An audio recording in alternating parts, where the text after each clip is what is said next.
So this November 18th, 2020 meeting of the Oyster River Cooperative School Board will come to order. Before we get started, there's a 90-second musical presentation by Dave Irvin, the inimitable Dave Irvin. So could that be started now?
Terrific.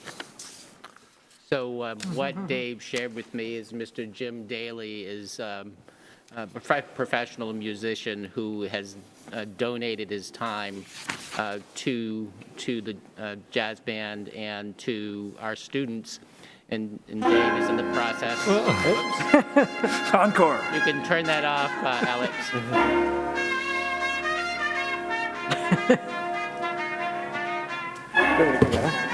Okay, thanks. Okay. So Dave is in the process of doing 6 of these mini features featuring professional musicians working with our students. So it was pretty incredible. So I want to thank Dave and Mr. Jim Daly for supporting our student musicians. Well, thank you, Dave, for so many things.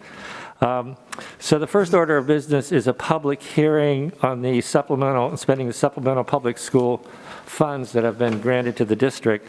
So I need a motion to open a public hearing on the supplemental public school response fund. Denise? So moved. Moved by Denise. Is there a second? Second by Brian. Dr. Morse, do you want to explain what this is? Do you want to take a vote? Oh, I'm sorry. All those in favor? 7 in favor, the student rep in favor. Dr. Morse, I'm sorry, would you go ahead and... Thank you, Tom. So the good news is that the governor has released $200 per student to all the school systems in the state. And for Oyster River, that means $400,400. The tough part of this is that the money has to be completely spent, and whatever you spend it on has to be on property by December 30th. The money has very specific uses. It can be used to cover expenses incurred between last March and December 30th. It cannot have been previously planned or budgeted before March 1st. In other words, it's COVID related. Expenses must address urgent needs caused by COVID. Expenses must not be reimbursed through any other federal source. The items, facilities, supports, and services must be here before December 30th. Lost revenues cannot be recovered through this grant. And documentation must be maintained relative to the expenditures for no less than 5 years. And so I met with the administrative team and the procurement process in the district to have anything happen between 11/16, when we received the money, and December 30th is an incredibly fast turnaround. So the proposal that I'm making to the board is that we use $123,790 to pay for the personal protection equipment that we bought in the district through these since March, gloves, shields, masks, that we spend $48,000 on air handler ionization devices, that we spend $183,610 on furniture, and that we use $45,000 for supplies for the food program. So if I just take a minute to explain, some of these are self-explanatory and some of these probably do need a little bit of explanation. So the food service program, as we know, is taking a unusual financial beating.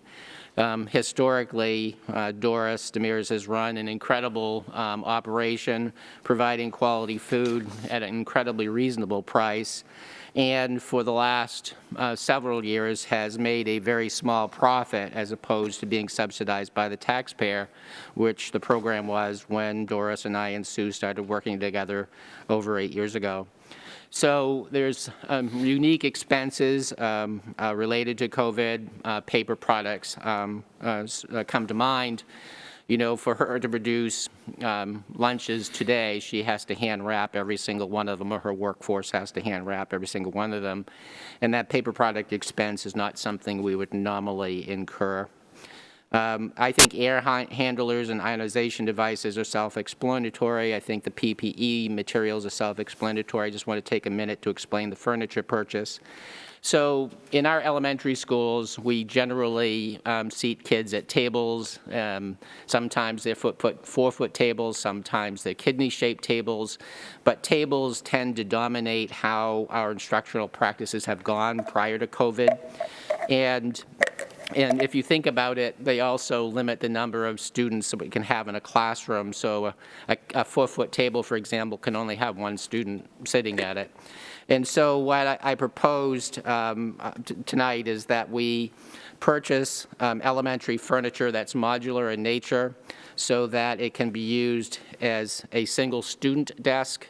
They can be connected so that there's 2 students side by side when COVID is no longer an issue. They can be connected so that there's 3 students, 4 students, 6 students. It's a really clever design, but it offers us the flexibility of maximizing the space in any given classroom in the elementary schools. So that is what I'm proposing we spend this money on. In terms of vendors, the furniture is waiting in the warehouse. Assuming this receives the board's approval this evening, then you know, we will have it here in 2 weeks. So it's that fast. And that was very unusual. And just to give you a little bit of background, when we were looking at furniture for the new middle school, we were working with the architect. And when this money became available, I contacted the architect, and they did the legwork for us in order to get us in a position to be able to have this furniture here so quickly.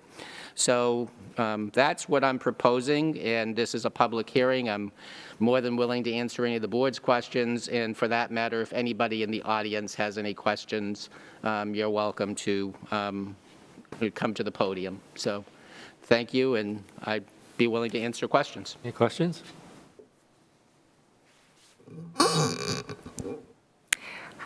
I had a question about technology and if and how that was considered. I know we are, you know, in very early stages of, and this sort of ongoing sense of how we outfit our classrooms for maximum impact at this time and going forward. Were there any purchases that aren't, you know, coming down solidly, for example, on that would only be used for concurrent teaching and not in other ways, but instead would kind of be baseline technology purchases that? Yes, we did have that conversation, UC, and sitting with Josh, whatever technology we kind of identified as potential, we wouldn't have it here by December 30th, and so that's why technology isn't on this list. It literally has to be in our hands on site. So that was an obstacle. It has to be up and working too.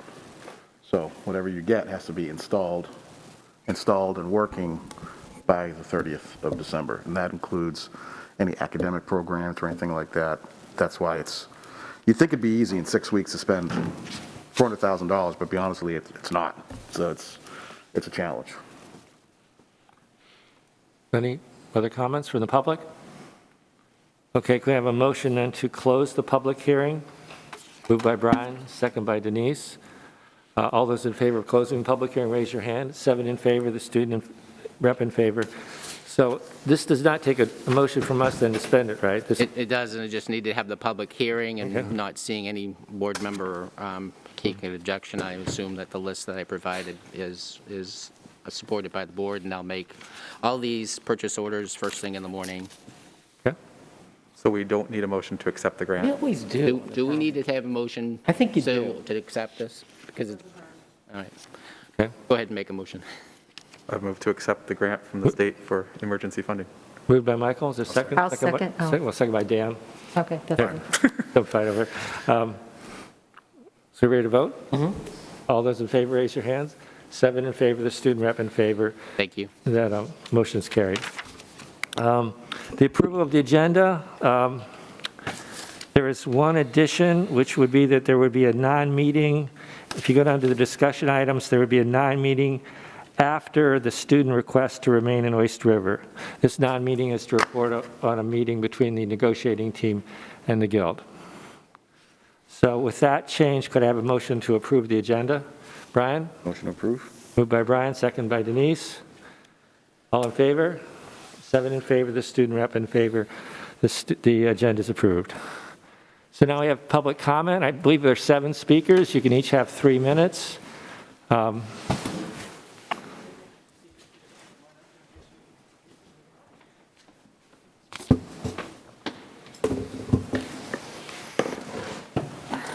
Just say your name, where you're from, and go for it.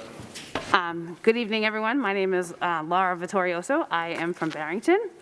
I'm here tonight to yet again implore you to come up with a better plan for your high school students. In August, the plan was for remote instruction with targeted groups of students to be allowed into the building.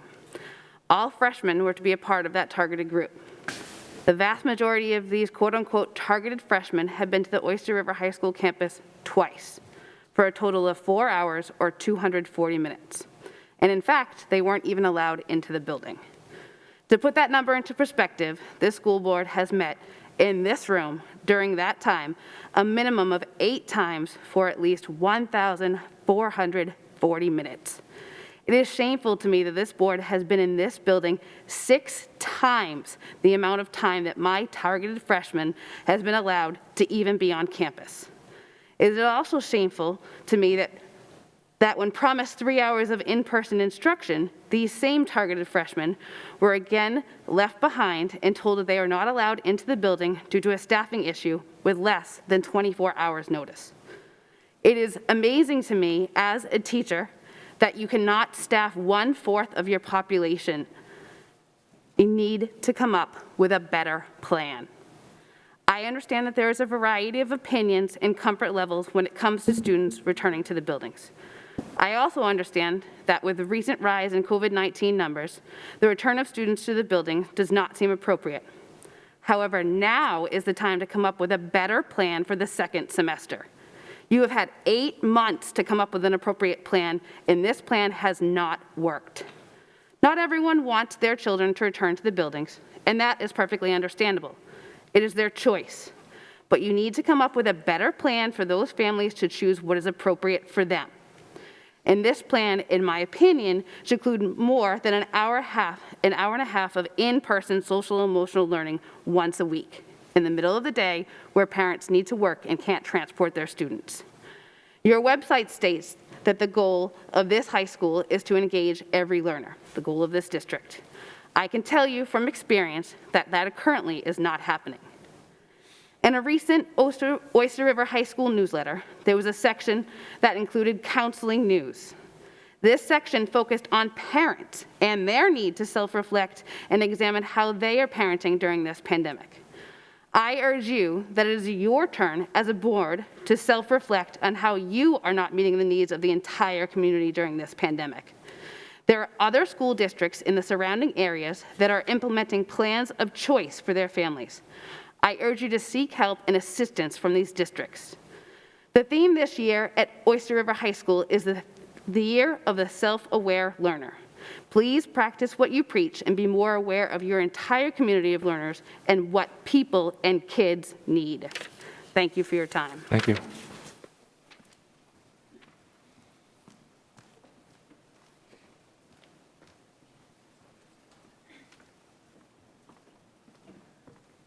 Hi, I'm Natalie Lassard. I'm from Durham. I play girls hockey for our team, and I just want to say something. I understand the need for safety in sports, and I really think it's important to stay safe and comply with the state mandates and rules. But on the other hand, hockey is really important to the girls on our team. I know most of us haven't been able to see friends or hang out with people in 9 months, and sports are a good outlet to see people and stay active. This is a really hard time for everyone, and I know personally playing hockey has made it much easier. Sports are vital to so many people in terms of mental and physical well-being. It's nice to be able to see your friends 3 times a week, but also exercise while you do it. I personally have missed everyone in the time off. I play hockey for Seco Spartans right now, and we have practice once a week and a game each weekend.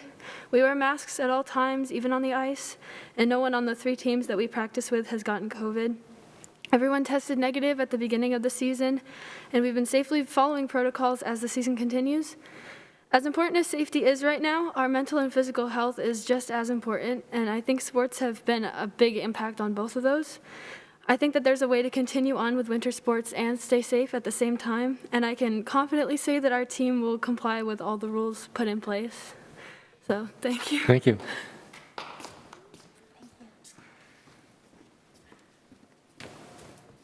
Hello, my name is Jenna Young. I'm from Mabury, and I also play on the Oyster River Portsmouth hockey team along with Natalie. And I just wanted to read aloud a letter that I had previously sent to the board.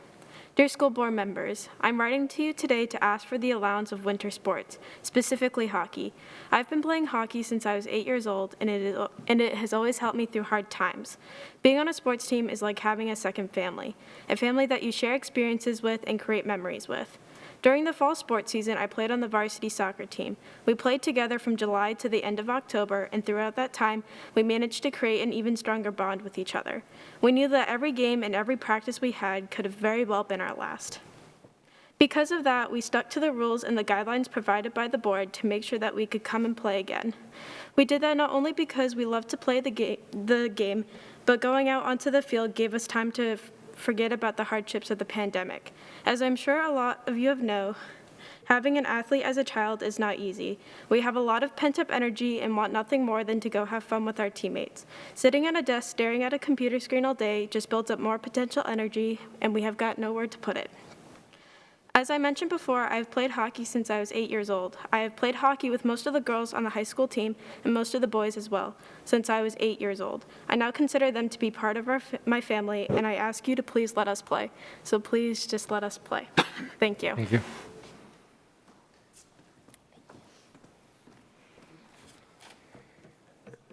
Hi, my name is John Kell. I'm from Durham, New Hampshire, and I'm a senior at ORHS.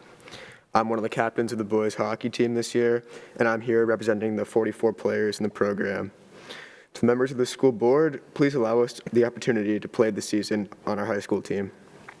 High school sports are foundational to character growth and development, and for us, this is a once-in-a-lifetime opportunity.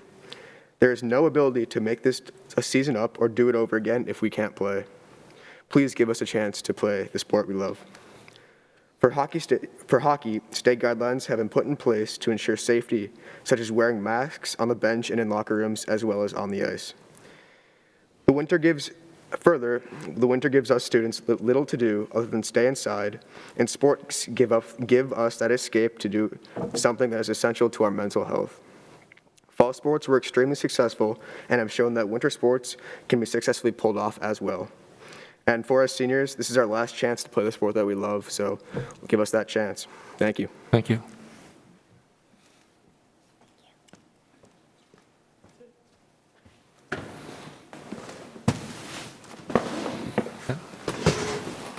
Thank you all. Move to the approval of the minutes, the 11/4/20 minutes. And the corrections. Brian, Motion to approve? you make the motion? Yep. Is there a second? Second by Denise. Are there corrections? Hearing none, all those in favor, please raise your hand. 7 in favor, the student rep in favor, this minutes are approved. Announcements, commendations, and comments from the district.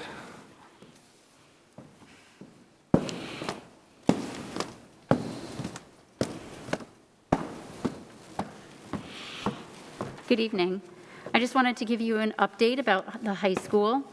We continue to increase the number of targeted learners that have been coming into the building, and we're having a lot of success with the students that are in the building. Faculty are in the building teaching Mondays, Tuesdays, and Wednesdays from the building and meeting with learners in person for support. We are very disappointed that we had to cancel today's activities with the 9th grade. We had been preparing for an extended period of time to have them come in. The planning for the day required that all teachers that teach freshmen, which is over 40 teachers, be available to the freshmen to circulate through their schedule, as well as a number of other teachers to be able to administer the STAR assessment.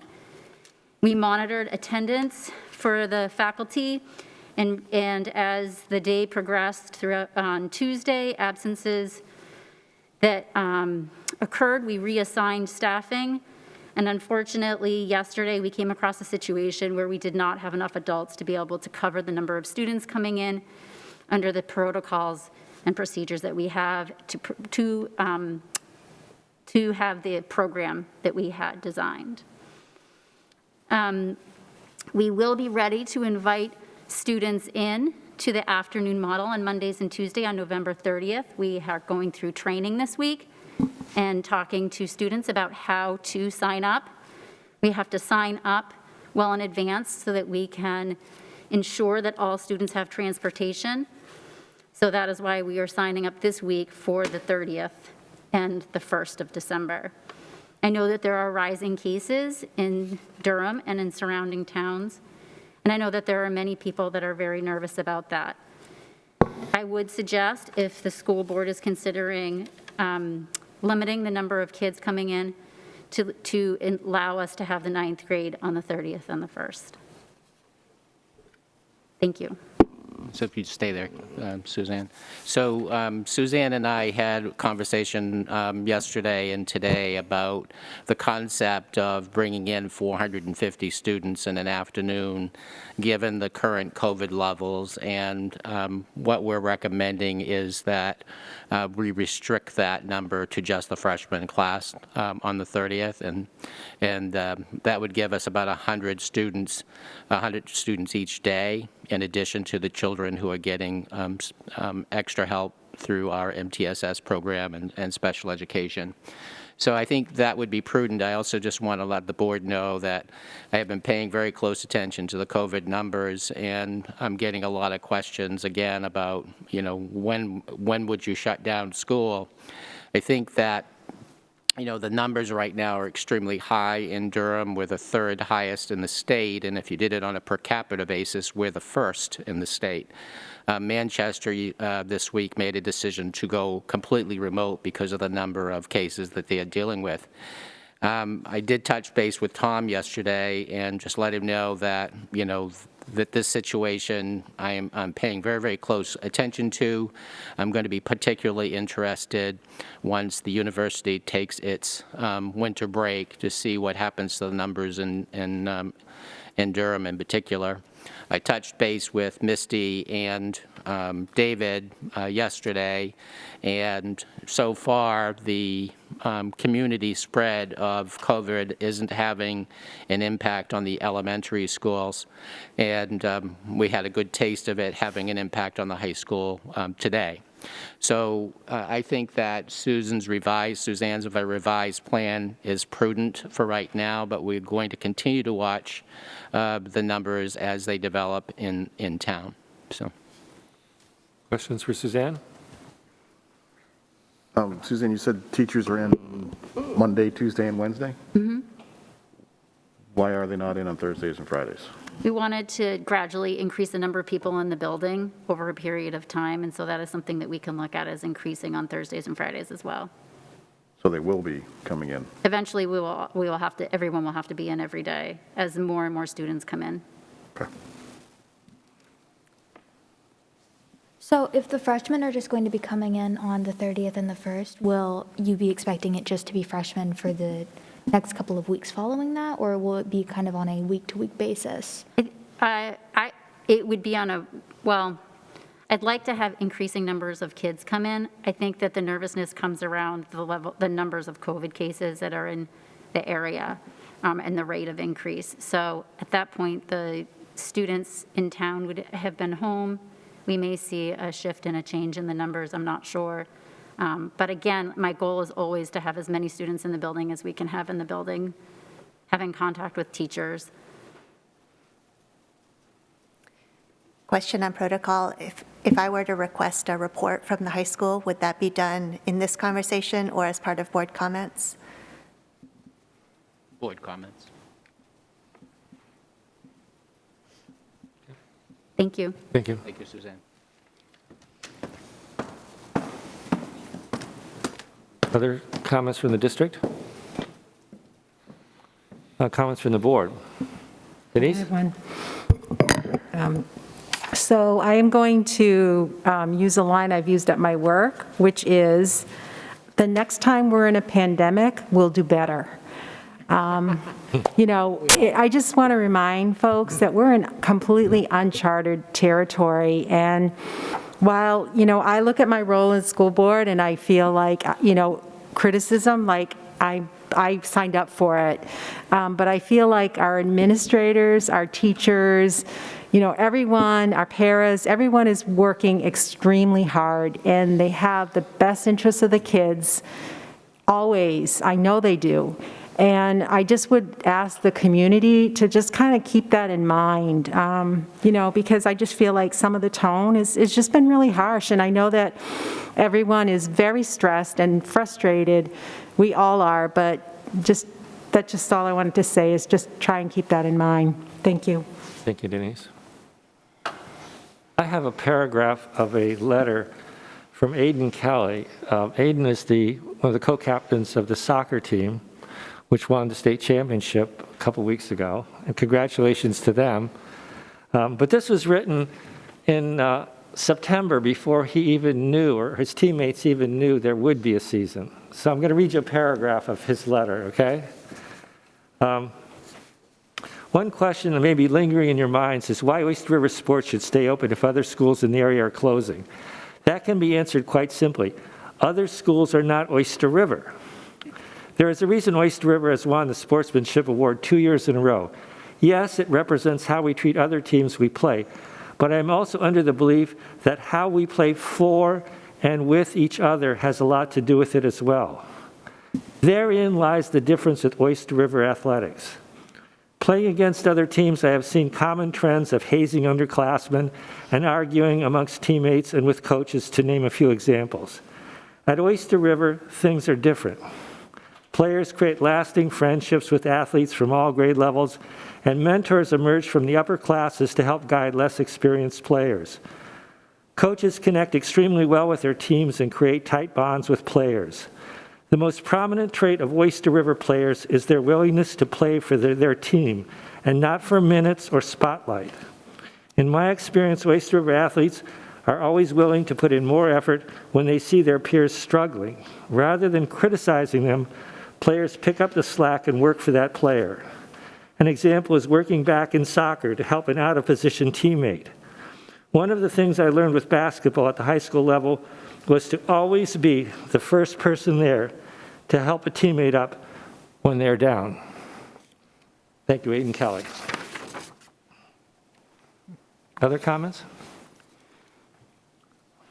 Okay. I have two comments. Okay, sure.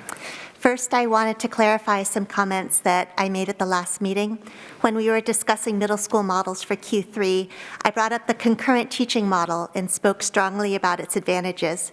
I think some viewers confuse my passion for considering the model with passion for the model itself. I can't speak for others, only for myself in this. I do feel strongly that the concurrent teaching model should be on the table for consideration, just like any other option. I had the impression from from past meetings that it was taboo to even discuss it, so I pushed doubly hard to be heard. We may learn that there are even more downsides to concurrent teaching than there are to the other models under consideration. All of the pandemic models are bad. They all have downsides and trade-offs, but we need to choose the least bad one and make it work. My intent was to not eliminate any options prematurely. Second, briefly, I'm concerned about the students in their transition years, 5th graders and 9th graders. For the 9th graders who've been on campus only twice, as we've heard, I'd like to request a presentation to the board about what we've learned in the first quarter about 9th graders' academic and social-emotional performance and needs. How do their grades compare to previous years? What do teachers observe and suggest? What do students themselves say? We knew 9th graders would need targeted attention. I hope we can learn more specifics about their heightened needs after this first quarter and the school's plans and adjustments to meet these needs. And finally, I hope we can circle back on the 5th grade Q3 model at some point soon. For 5th graders who already have an in-person option, it may do more harm than good to have 2 asynchronous days for the sake of 1 additional half-day in person. When we met last, we focused on the 6th through 8th graders who don't currently have that option. But I do hope we can readdress the 5th graders in one of our next meetings. Thank you. Other comments? Okay, we have no unanimous consent agenda. John Bromley?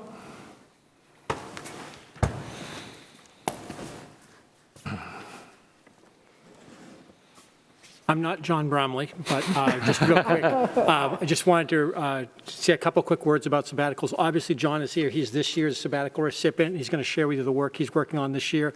Just wanted to remind you, 2 years ago, we awarded Chris Hall a sabbatical, which was fantastic. Last year, Kara Sullivan and Leslie Ayers were on sabbatical, and at some point this year, I hope I can find time in the agenda to get them in to talk to you about what they accomplished during that year.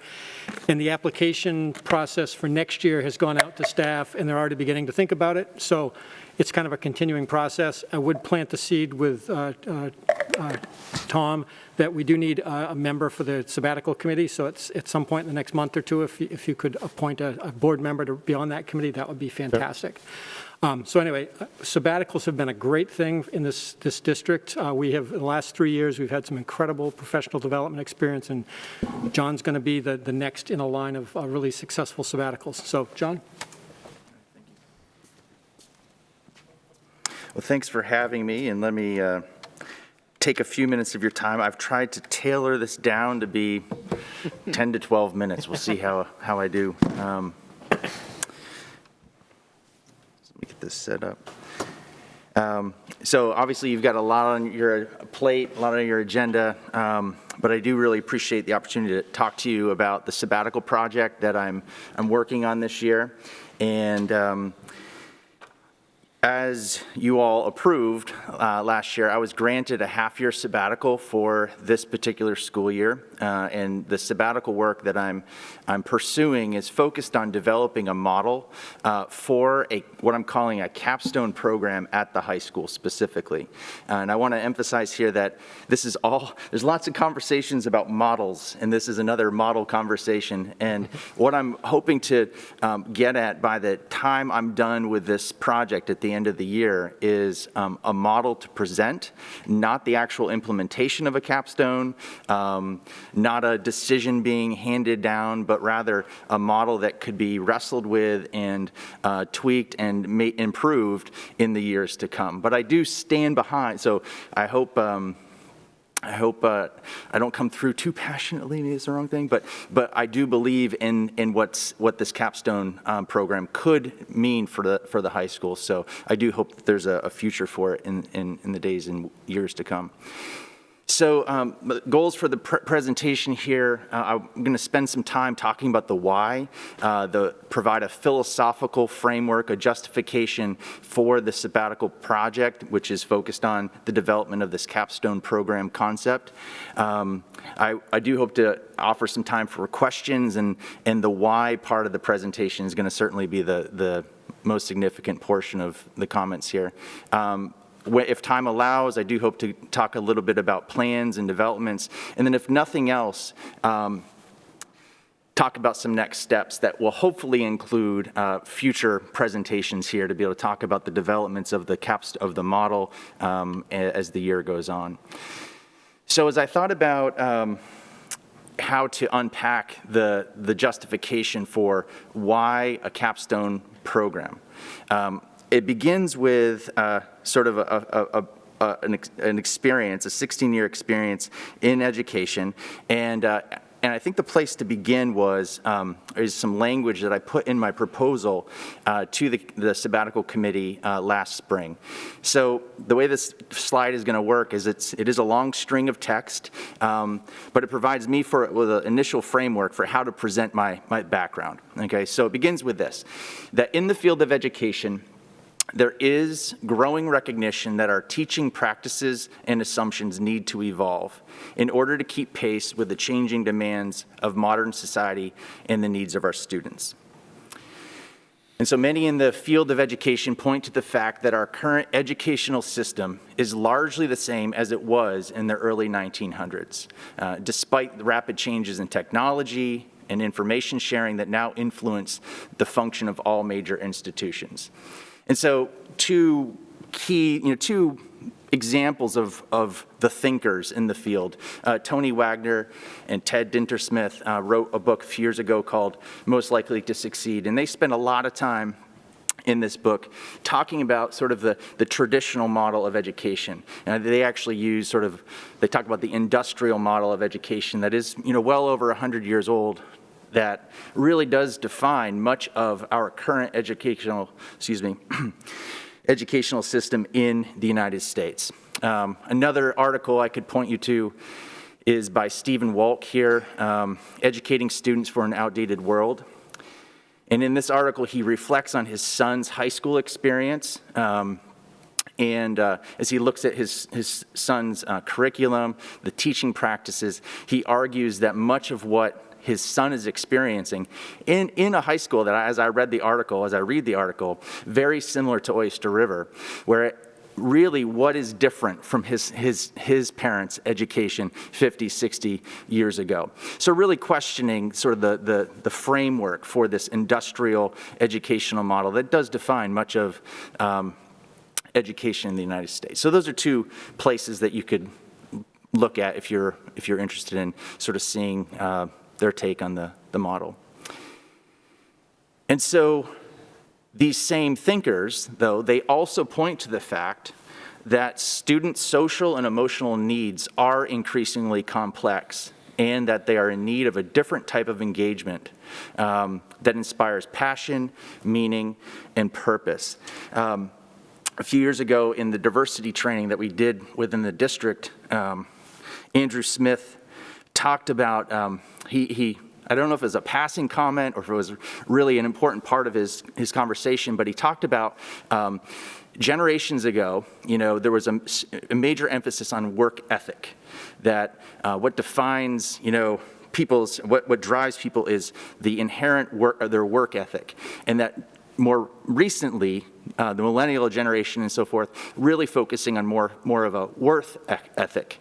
The transition from a work ethic to a worth ethic is defining what we need to be pursuing and pushing with our students. And so in my view, so continuing on with my proposal, so in my view, when we talk about things like competency-based education, emphasis on 21st learning expectations, social emotional learning, these are all reforms, these are all movements geared towards helping to engage the needs of 21st century students and prepare them for the future. They're good things. They are movements in the right direction. But as I sort of observe the landscape of both our school and then again 16 years of rubbing shoulders with teachers in other districts and classes I take and so forth, I sense that there is a disjointedness to how these different reforms actually fit within a predominantly traditional teaching model. There's a tension that I sense, like trying to engage students in meaningful ways that address the key components of what they need to know for the future, engage them as people and as human beings, and a model that is very traditional, very siloed, very separated out by disciplines. And so in my view, the way that I'm proposing, or what I've proposed in the sabbatical and I'm working on this year, is that a solution to this disjointedness is with what I'm calling a capstone program. So I view the capstone program concept as a solution to trying to integrate and to mitigate the tension that exists within a traditional teaching model and the reforms and movements that are needed: competency-based education, 21st century learning, so on. So what do I mean by a capstone program? So I have 3 blocks of text on here. Each one of them represents working definitions that I feel are moving my mind and the mind, hopefully the minds of some other folks, into agreement. So as one this definition here that is on the screen is the definition that's been around the longest for me. So if I was to try to define a capstone program, this would be a program that is integrated into the 9 through 12 curriculum, is guided by and evolves with a student's interests over their high school career, and culminates with an individualized project that provides students the opportunity to demonstrate and reflect on their growth as members of the high school community. Said another way, I'll go down to the bottom blurb. A school-wide, so by capstone, I mean a school-wide, multi-year, interdisciplinary program that empowers students to bring their creative and critical thinking skills to bear upon a culminating experience focused on the issues, passions, or concepts that are meaningful to them. So I'm bolded, obviously, a few key words here, and I want to emphasize the word integrated, guided by, empowering, and so trying to take our curriculum and integrate it into a thought-out plan that helps students move purposely into the issues and passions that are driving them, that are empowering to them. So I believe a capstone program could help to transform the educational model at the high school by, number one, helping us to fully integrate, to push together our 9 through 12 programming and curriculum into a holistic, student-centered experience. I've been getting back into the roots of educational philosophy, reading John Dewey. He's got a little book called Experience in Education from 1938, and he really emphasizes, and it makes a lot of sense to where I sit as a teacher, really emphasizes the role of creating experiences for students and then giving them opportunity to reflect on those experiences. And it's in that reflection process that students truly, truly learn. And I think if we think about our own life experience obviously is what we're learning from. And so a capstone program is driving at creating that experience. The second thing at the heart of this capstone concept is the desire to empower students, empowering students to bring their interests and experiences and passions to bear on their high school experience as a whole. And so there's language in the Vision of Graduate blurb that I think you've seen in the past, I think a few weeks ago. This top line in particular, bolded out a section, little red in there. Our graduates, this is the vision of graduate that we at the high school are working on. Our graduates will be capable, empowered individuals who demonstrate a critical awareness of themselves and an empathetic awareness of others. And I believe a capstone program, if developed well, could help us fully realize that or measure it and help students understand and see and be able to reflect on their high school experience to see that empowering and experience that empowering that we say we believe in.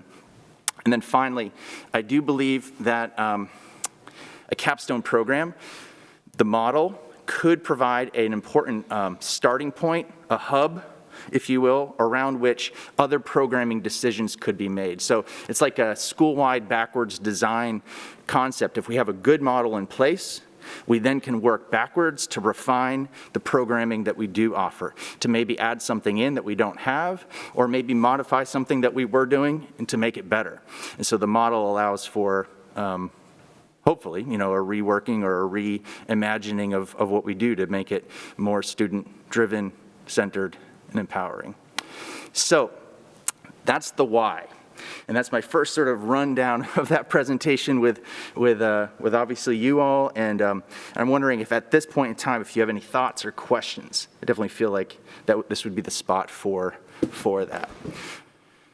If not, that's okay. Yeah, Denise. I think it's wonderful, and I know there are many other schools that do have capstone projects or programs. And I guess my only thing is always to be a little leery of things that add, but without, taking something else out and just kind of one more thing type of thing. So it'll be interesting to hear how it becomes integrated without, like I said, just kind of being one more thing that gets added on. Yeah. And the key word is integrated. And when I do speak both with students and with faculty who, this would be, that's where this would be the big impact. I do have, and this actually addresses, this gets into my plans for the year, but I do have a group of students, about 15 to 20 students. I'm calling them the Bromley Sabbatical Team, the BST, who I met with today actually. We've met 5 times, and really relying on students to hear the philosophical underpinnings, so we've gone through that, and then to think through what would this actually look like? So there is a model, there's language to the model, there are some parameters being laid down, and as I've met with these students, I have 4 seniors, 6 juniors, and 5 sophomores that have been really committed to engaging with me on this.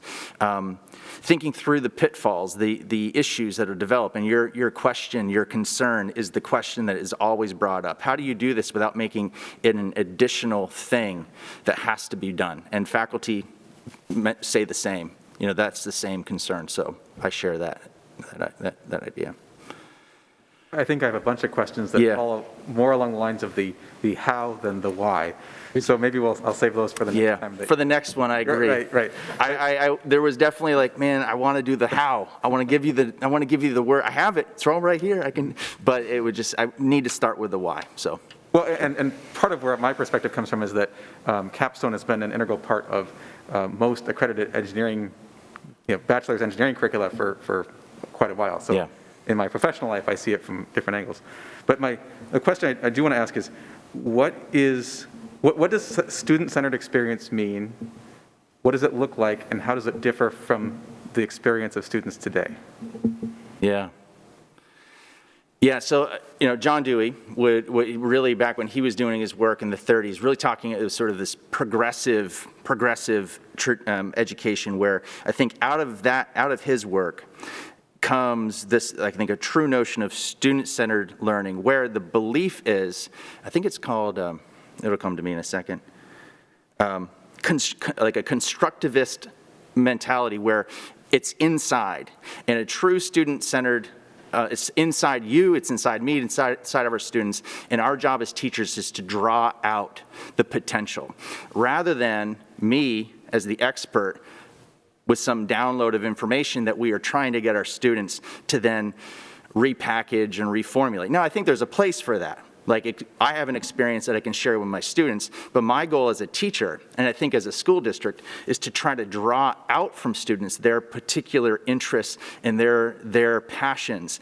And so in a traditional model, that arguably is being squashed because I'm the outside expert, and then the student is being asked to perform in a certain way, and there's a flip going on. Does that make any sense? Mm-hmm. Yeah. So that's how I read student-centered learning. Now, there is certainly a place for me to deliver my biology content, to tell kids how to study a forest, how to measure trees. Like, I got to teach them skills. But in time, as an individual teacher, I can do this in little bits along the way. What this is trying to look at it from a whole school perspective, so that where I can't fully help a kid, find their passions, there's another teacher in the building that can. And so by integrating it, the how, into a program that I know what the math teachers are doing, I know what the English teachers are doing, and we know this student, we can work together to really come behind the student and push them further. So I think this is not a critique. I think this is one concern that I have as I talk to my faculty colleagues, is that the implication might be, we're doing it horribly, we're doing it wrong. I don't think I'm just saying let's do it better. Right? I think we have teachers that are being student-centered, but there's a limit to what we do because of our siloed, very discipline-focused schools, the walls, the timing. And in this model, we would be asking to kind of try to shake it up a little bit, to try to be more purposefully interdisciplinary, integrated. And so not to force I love environmental science, but not every kid's going to be an environmental scientist. So trying to find, the on-ramp, yeah, I don't know if I'm rambling now, but I can only do one part of it. It's us as a school that we can do better. And that's what the integrated word is all about, is trying to find ways to link the departments together more intentionally.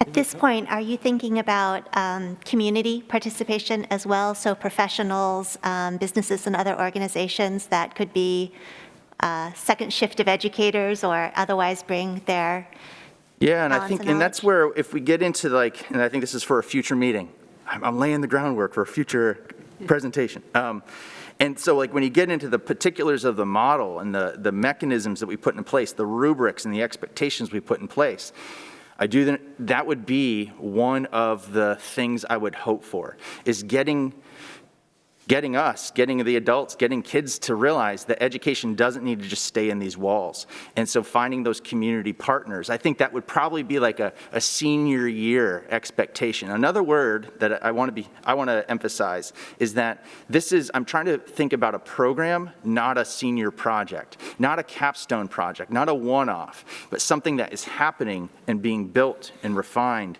over time. So in time, that community partner connection, I think, would be a key component to it. I mean, and how could we not with the university in our backyard and that sort of thing? John, I wonder whether, just in the interest of time, whether we could maybe have a stage 2 at a future meeting where you get into maybe the implement, you've given us the philosophical orientation, whether you could come back sometime in the near future, and then look at the practical. Okay, what would this look like practically in a school? And I think that's more than we can deal with tonight. Absolutely. But I think that's the sequel to kind of what you're talking about now. Would that be agreeable to you? More than agreeable. I'd enjoy that, yeah, for sure. Okay. And so then part of that, so I'll just skip a couple of my slides here, and because I've already been able to talk to a little bit about it. So if in the meantime, anyone that's hearing this in the community and including school board and so forth, that if you're interested in helping me expand the BST, right? So I've got students part of the BST, I've got faculty that are involved. I do believe that this type of thing would require a number of stakeholders to be involved and think through the issues from a variety of perspectives. So I do hope to connect with some parents on this and just kind of connect with a variety of people from the community. So my email's there if you want to reach out, and I'd be excited to talk to whoever. And I look forward to the next time. Stage 2. Stage 2. Great. Thank you very much. Thank you. Okay, winter sports. So I invite Andy to the podium, and he has a pretty thoughtful presentation on winter sports, and ultimately we would need a decision by the board.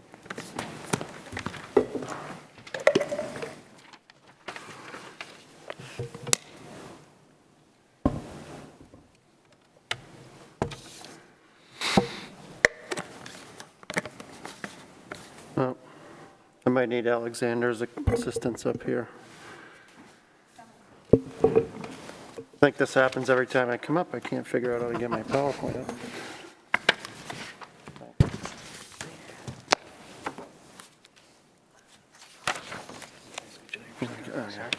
Just so long as that's not next week.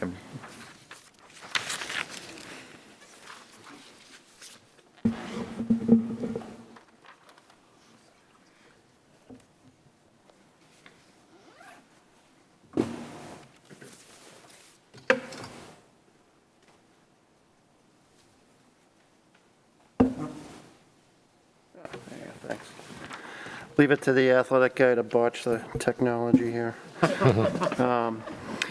If it's okay with the board, I'd actually like to open with a letter that I wrote to the fall athletes, parents, and coaches. If that's agreeable to the board, I'd like to read that publicly. Dear fall athletes, coaches, athletes, and parents, I wanted to write you today to congratulate you all on a successful fall season. You started this journey way back in July with skills and drills practices, wondering what would happen as the season approached. The school board graciously allowed us to play, and I wanted to take this opportunity to publicly thank you for your diligence in following protocol.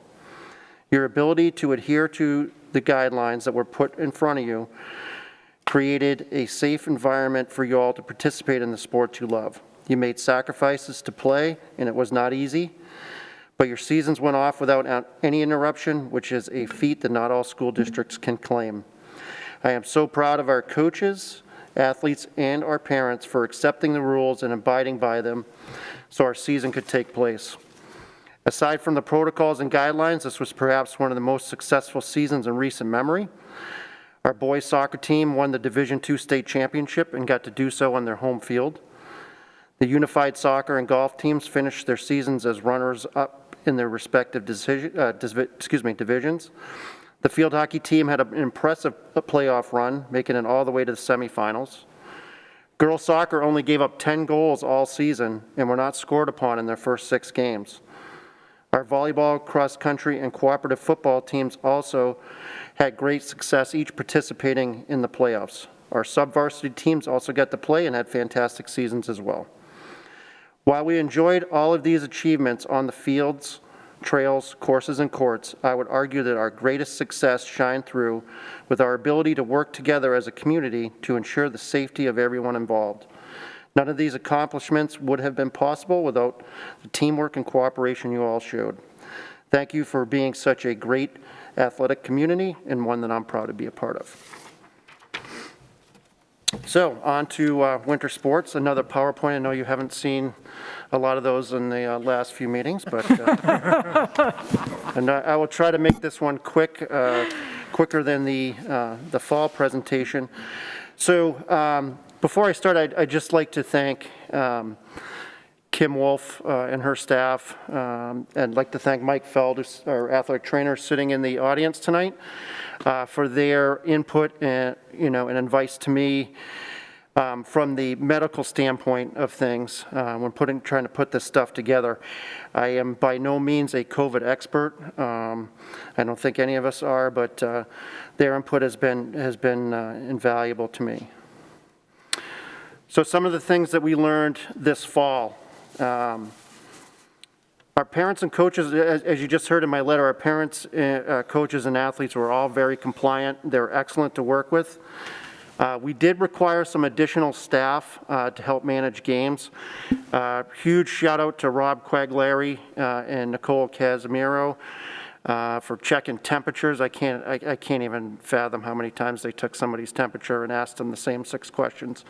But it was a lot. Rob was here probably 5 or 6 days a week and checking 50 to 60 kids' temperatures, and then you add parents in. It was a lot, and I need to really thank them for that.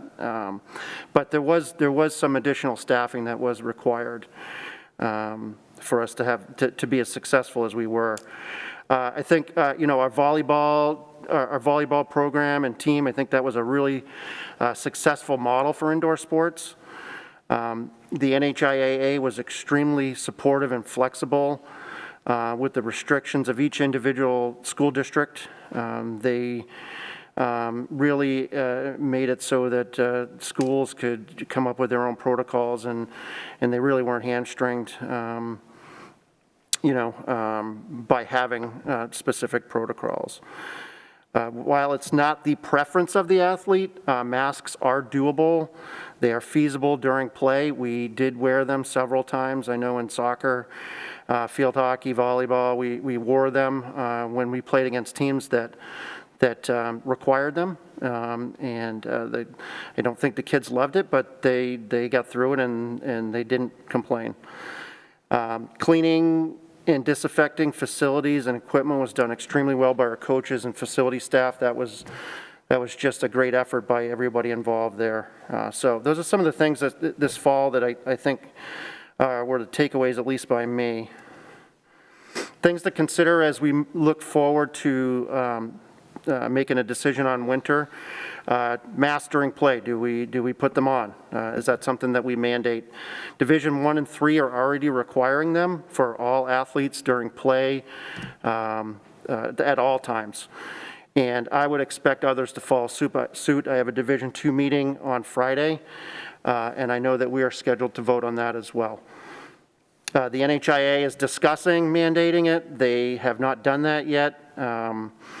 It's been only divisional, the schools deciding to do it themselves, but they are at the very least going to strongly recommend it, and they are also talking about mandating it during the tournament, so situations don't happen like what happened to Newmarket, where they had to forfeit because the other team wouldn't put a mask on to play them. Do we stay with regional play? It will be a challenge for girls hockey. There's only 2 girls hockey teams in our region. Would we consider expanding that to include Kingswood, Bishop Brady, Concord, schools like that? Ski team is in a similar predicament in that, they ski at Gunstock, so they're already training outside of the region that we played in this fall. Our wrestlers, we have 2 to 3 wrestlers.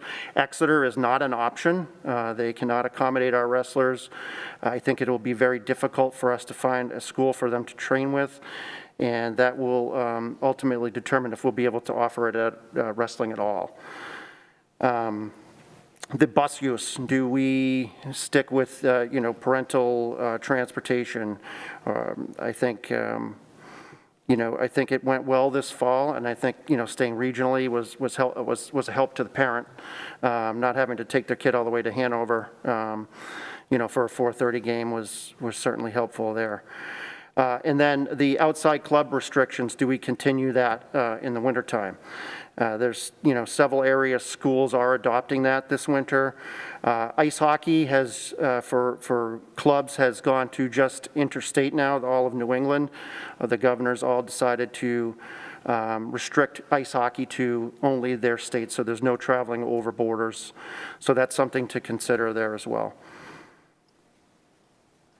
Here are the sports that we offer at the high school and the middle school. The middle school is basketball, so that is not a huge number of kids, but there are a lot of kids that do participate in that. High school, we have ice hockey, basketball, alpine, swimming, indoor track. There will likely be no meets this year. There are no venues to host those meets because they're hosted at colleges and they are not letting people on their campus. And wrestling, like I said, we have 2 to 3 individuals generally that participate in that sport. The NHIA timeline for winter sports, and that is not in your packet because I just added that while I was sitting there. I thought it'd be important that you knew the timeline. November 30th is the slated date for skills and drills to start. Technically, you can start skills and drills anytime, but that was just a date that the NHIAA threw out there. Actual team sport tryouts would not start until December 14th. And games may not begin prior to January 11th. All of those dates were designed to kind of accommodate the holidays and anybody traveling outside of New England having to quarantine. I just have a question. Sure. So those are the NHIA's timelines, not Oyster River specific? Right, yeah. Okay, all We right. we would certainly, the December 14th and 11th, we would definitely have to hold to that because we have to follow the NHIA rules. But Makes sense. prior to that is that's negotiable, I guess. Okay, thank you. So the models that I'm going to present to you tonight, I didn't do 5 this time, I did 3. So the first model, which is designed to, pretty much mirror the fall season, and which I felt was really successful. This would have varsity, JV, and reserve participating in a modified 7-week game schedule. Varsity teams would be eligible for the NHIA postseason. Local opponents from the Southeast region. Girls hockey may be an exception due to lack of teams to play. Again, possibly adding Bishop Brady, Concord, Kingswood. COVID-19 policies from those schools would obviously have to align with ours. The same with our ski team as well. They train and compete outside the region. Indoor track, like I said, there's not really going to be an interscholastic indoor track season due to facility closures, but our athletes would still train with the coaches in their event group pods, so they would be in really small cohorts of kids training together. And we would be, as long as it doesn't snow, we'd be able to utilize the outdoor track. Our distance runners in indoor track in the winter run outside anyway, so they're pretty much used to that. Middle school basketball, and I know Bill is here if you have any questions on middle school, but middle school basketball, we're getting a lot of emails from other schools that while they're playing high school sports, they are not playing middle school sports. So our program would be mainly a skills and drills program.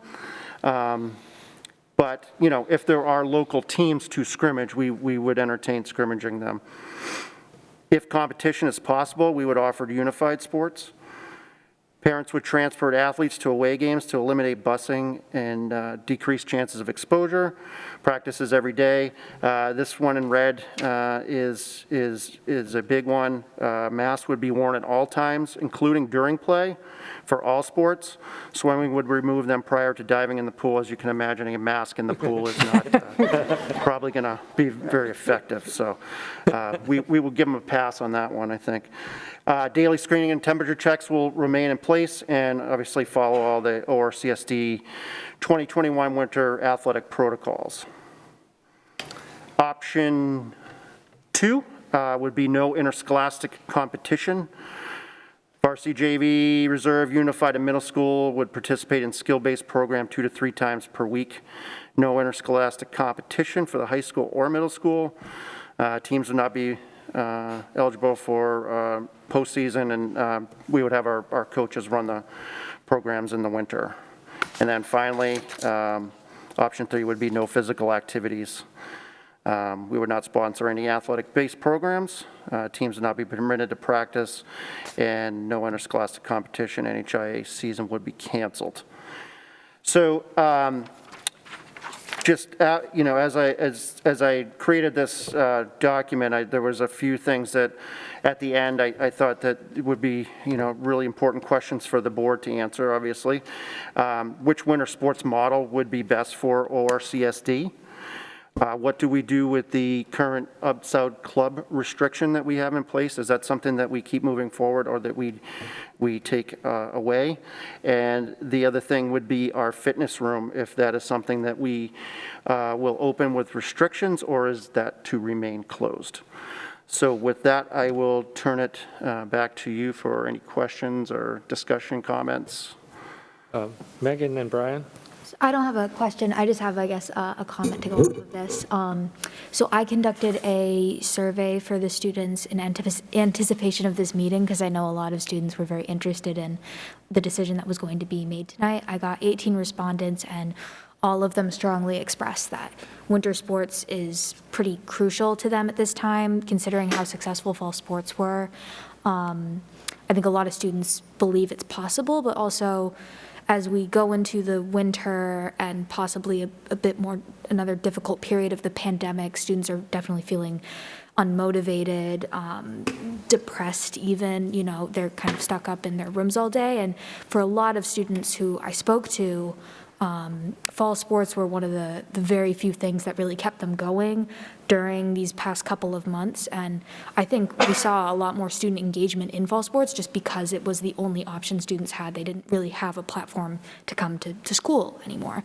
So sports is what they engaged with. A lot of, you know, it's not just about the physical activity, it's about the social interaction and the mental health piece of it. And so every student that I've spoken to, and that's not all students, but it is many students, feel very strongly about having winter sports in any capacity. And I think that because of how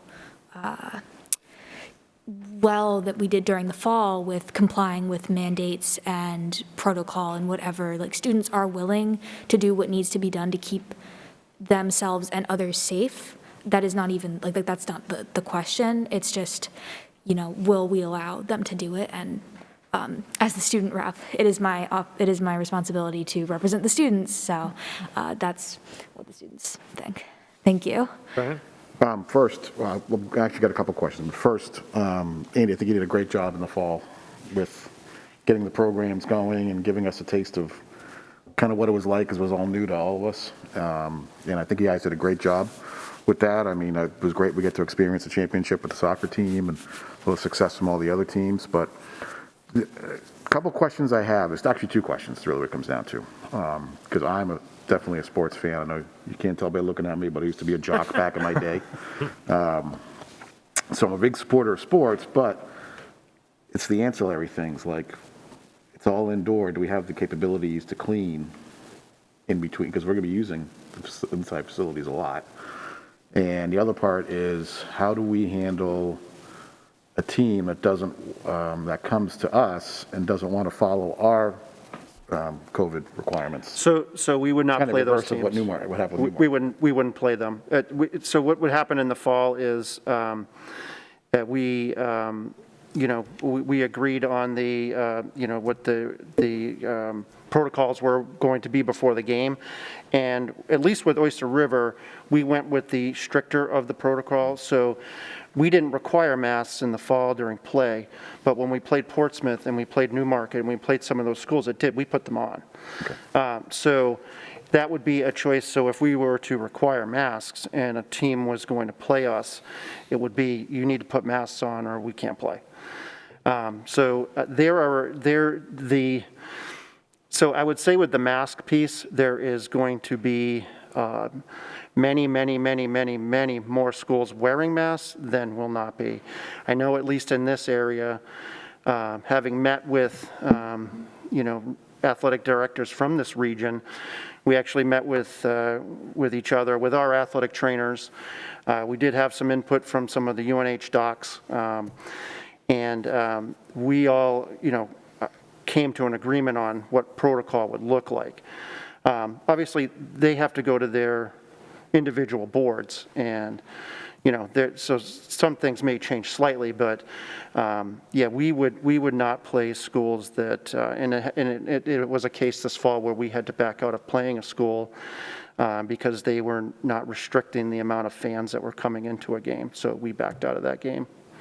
What about the cleaning, though? I mean, we're going to be using the gym a lot. We will. How often do we have the capability of cleaning it after each? Yeah, we will, and that, I mean, that I guess would be a facilities question for sure.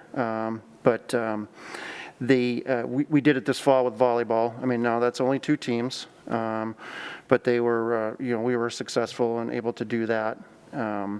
As far as games go, the boys and girls don't play at home at the same, you know, on the same days. So I don't see that being a huge issue. It would just be, you know, between practices. The other thing that that I would like to do is utilize the middle school more this year, so I can spread teams out, basketball teams out, so they're not coming in right all on top of each other. So that was actually part of my plan as well, is to use the middle school. I would say, Brian, that there would be extra cleaning time involved in winter sports, just realistically, because of the amount of time that Jim's crew is putting in cleaning our facilities this fall.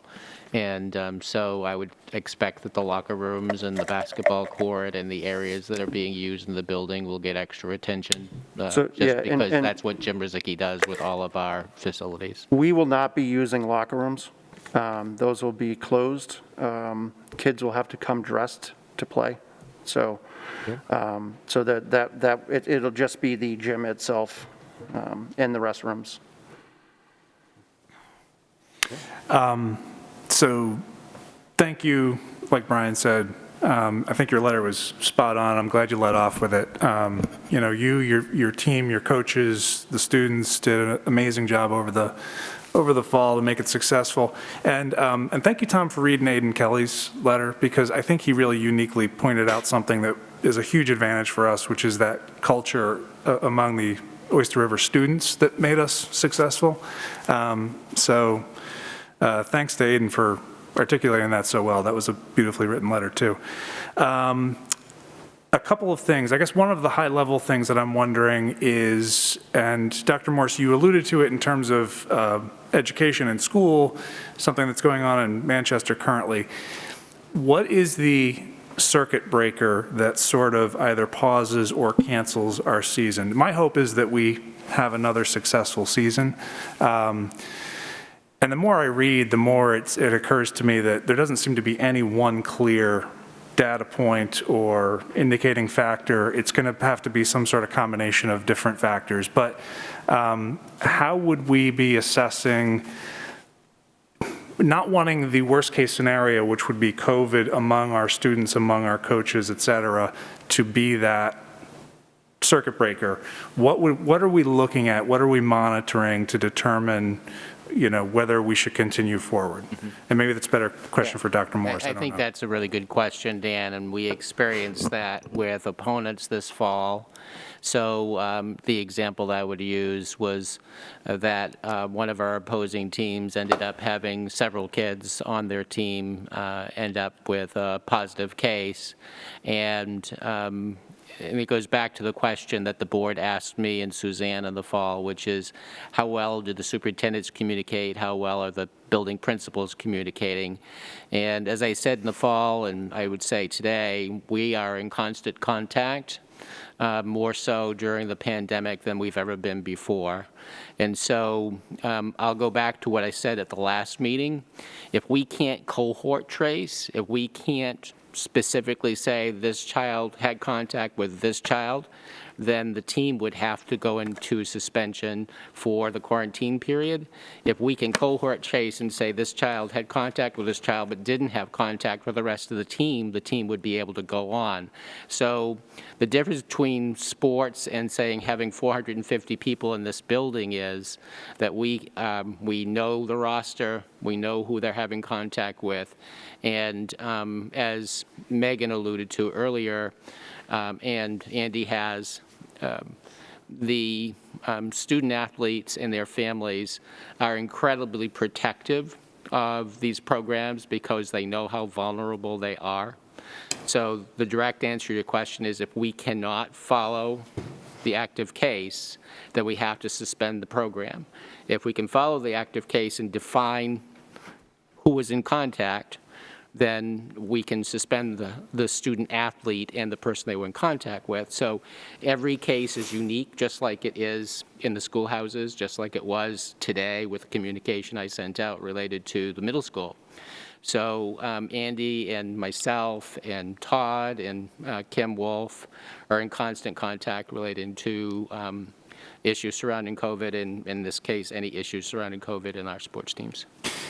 Thank you. Yeah, and our coaches have been they've been really good, and I must say our kids, you know, they're coach. I'm coughing. What do I do? You know, they're hypersensitive to it, and you know, and Mike, our trainer, has been really involved, and he and Kim are constantly communicating. And there's been some situations this fall where we had to really, you know, trace back to and find out what happened. You know, who they had in contact with, but it worked very well. from my end of things. I don't know if Kim or Mike would say something different, but. And I guess just one last, maybe it's just a point or something to keep in mind is, I think if community spread gets to a point, I would hope that, the state intervenes like they did last year, or NHIAA makes some sort of statewide decision. But absent that, are there any indicators with regard to community spread that that would be a tipping point for us to take action before that state or NHIAA action? I'm just asking that as an open question. I don't have anything in mind, but I think it's just something we need to think about. Well, I appreciate the question, Dan, and I think we are in a particularly vulnerable time right now in Durham due to the number of active cases that are in town. And, again, I would say that if we can't function a school system because of absenteeism of staff due to COVID, or the number of parents pull their kids out because they're, afraid, there's just some natural tripwires that would force us into remote learning exclusively. I'm watching it every single day. Tom could tell you I was a bit in my hyper mode yesterday as I was concerned about 142 cases, 133 cases, and what that impact is. And then when Suzanne called and she couldn't run the freshman day, that really brought my anxiety level up very, very high. So it really boils down to, can we function as a school system? Can a building function? So, when I was following through with David and Misty, quite frankly, they calmed me down, saying, that, they have not reached a point where they even have considered yet calling me to say, we can't function. So it's really that interdependence and communication. I did ask the commissioner last week what would be the tripping point for the state. I think that if you listen to the governor most recently last night, it doesn't seem there will ever be a tripping point for the state. And, their reaction when Manchester closed was, please keep your schools open. Well, we're trying very hard to keep our schools open to the point where when it gets to a place where I feel the children and the staff are unsafe. And I'm not there, but I'm watching it like a hawk, Dan. Yeah, thank you, and thank you for that. So just a couple of quick things, and then I'll let others jump in. I like the idea of adding the bus option because, one thing is I think it makes the transportation system to away events a little more consistent and perhaps mitigates exposure a little bit better than just sort of handing that off to the parents. I definitely appreciate the parents' willingness, and I know a lot of students can do it themselves. But I think there's some advantages if we can make it work. Dan, could I just address that? Because I think this is an important comment that you're making. We made an exception for the buses for Exeter because they wouldn't allow the parents to drive onto their property in the fall to do, was it soccer? There was field hockey and then boys soccer and then girls soccer. It was a whole day. Took 8 buses, Dan, to do that one trip. Okay. Because of the limitation of the number of kids who can be on a bus at 26, 8 buses to do one trip.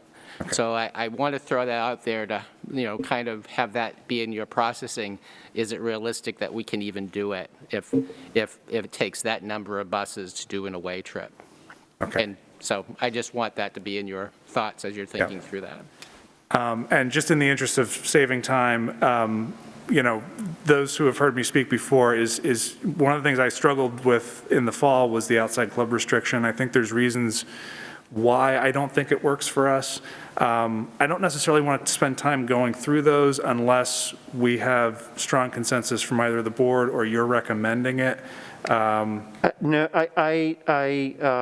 I wanted to put it out to the board because it was a topic of question in the past, and I did not want to put that in without having input from the school board. So I'll just hold back on that unless I'm hearing that there's support for it, and then I think there's more detail we can probably discuss. But that would be one thing I'd like to for us to eliminate.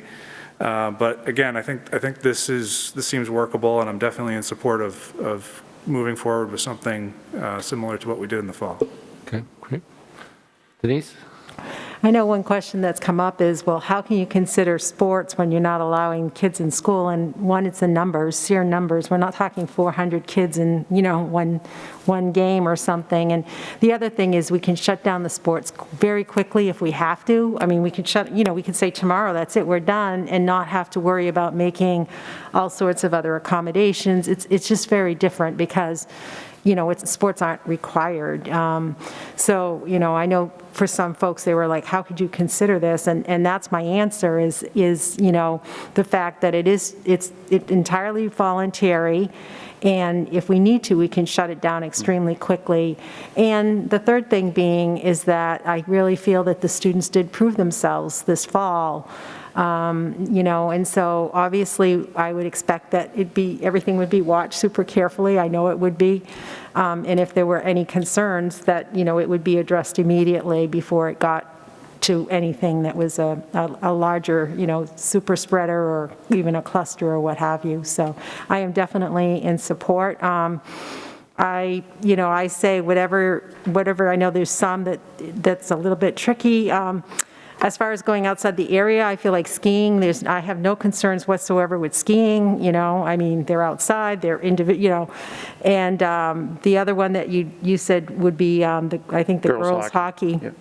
And a little bit more concerned about kind of reaching out to some of those kind of the bigger schools a little bit, but I certainly, I feel like it's worth considering. But other than that, I really feel I can completely get behind this. So I think Dan made a point in a past meeting. I think one of the big things that I look at in the Southeast region is number one, that they're schools that are thinking like we are. We definitely know that. The other thing is the transportation for parents. Right.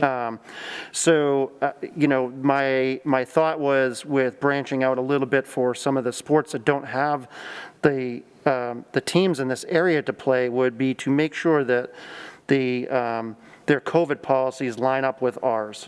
And obviously if there's, an area that's really, I mean, we're an area right now, I'm not sure people are going to want to come here, but if there's areas that are really high in COVID cases, then we would avoid those too. I wonder if we're ready to have a motion? I have one question, but I don't. Do we need to answer the last question about the fitness room first? Or? Yeah, is there any more discussion on the clubs or? I had a question of the clubs. Sure. Is there a way of enacting the same policy for girls hockey in that the clubs would have to have similarly restrictive COVID policies? So I would, I guess there is a way to do that. I know that some of our programs, our swim team, for example, has a high amount of kids that participate in, like the Otters, for example. But I think those programs are more local, and we allowed local play of outside clubs in the fall. I think where we had the concern was the teams that were crossing borders into other states.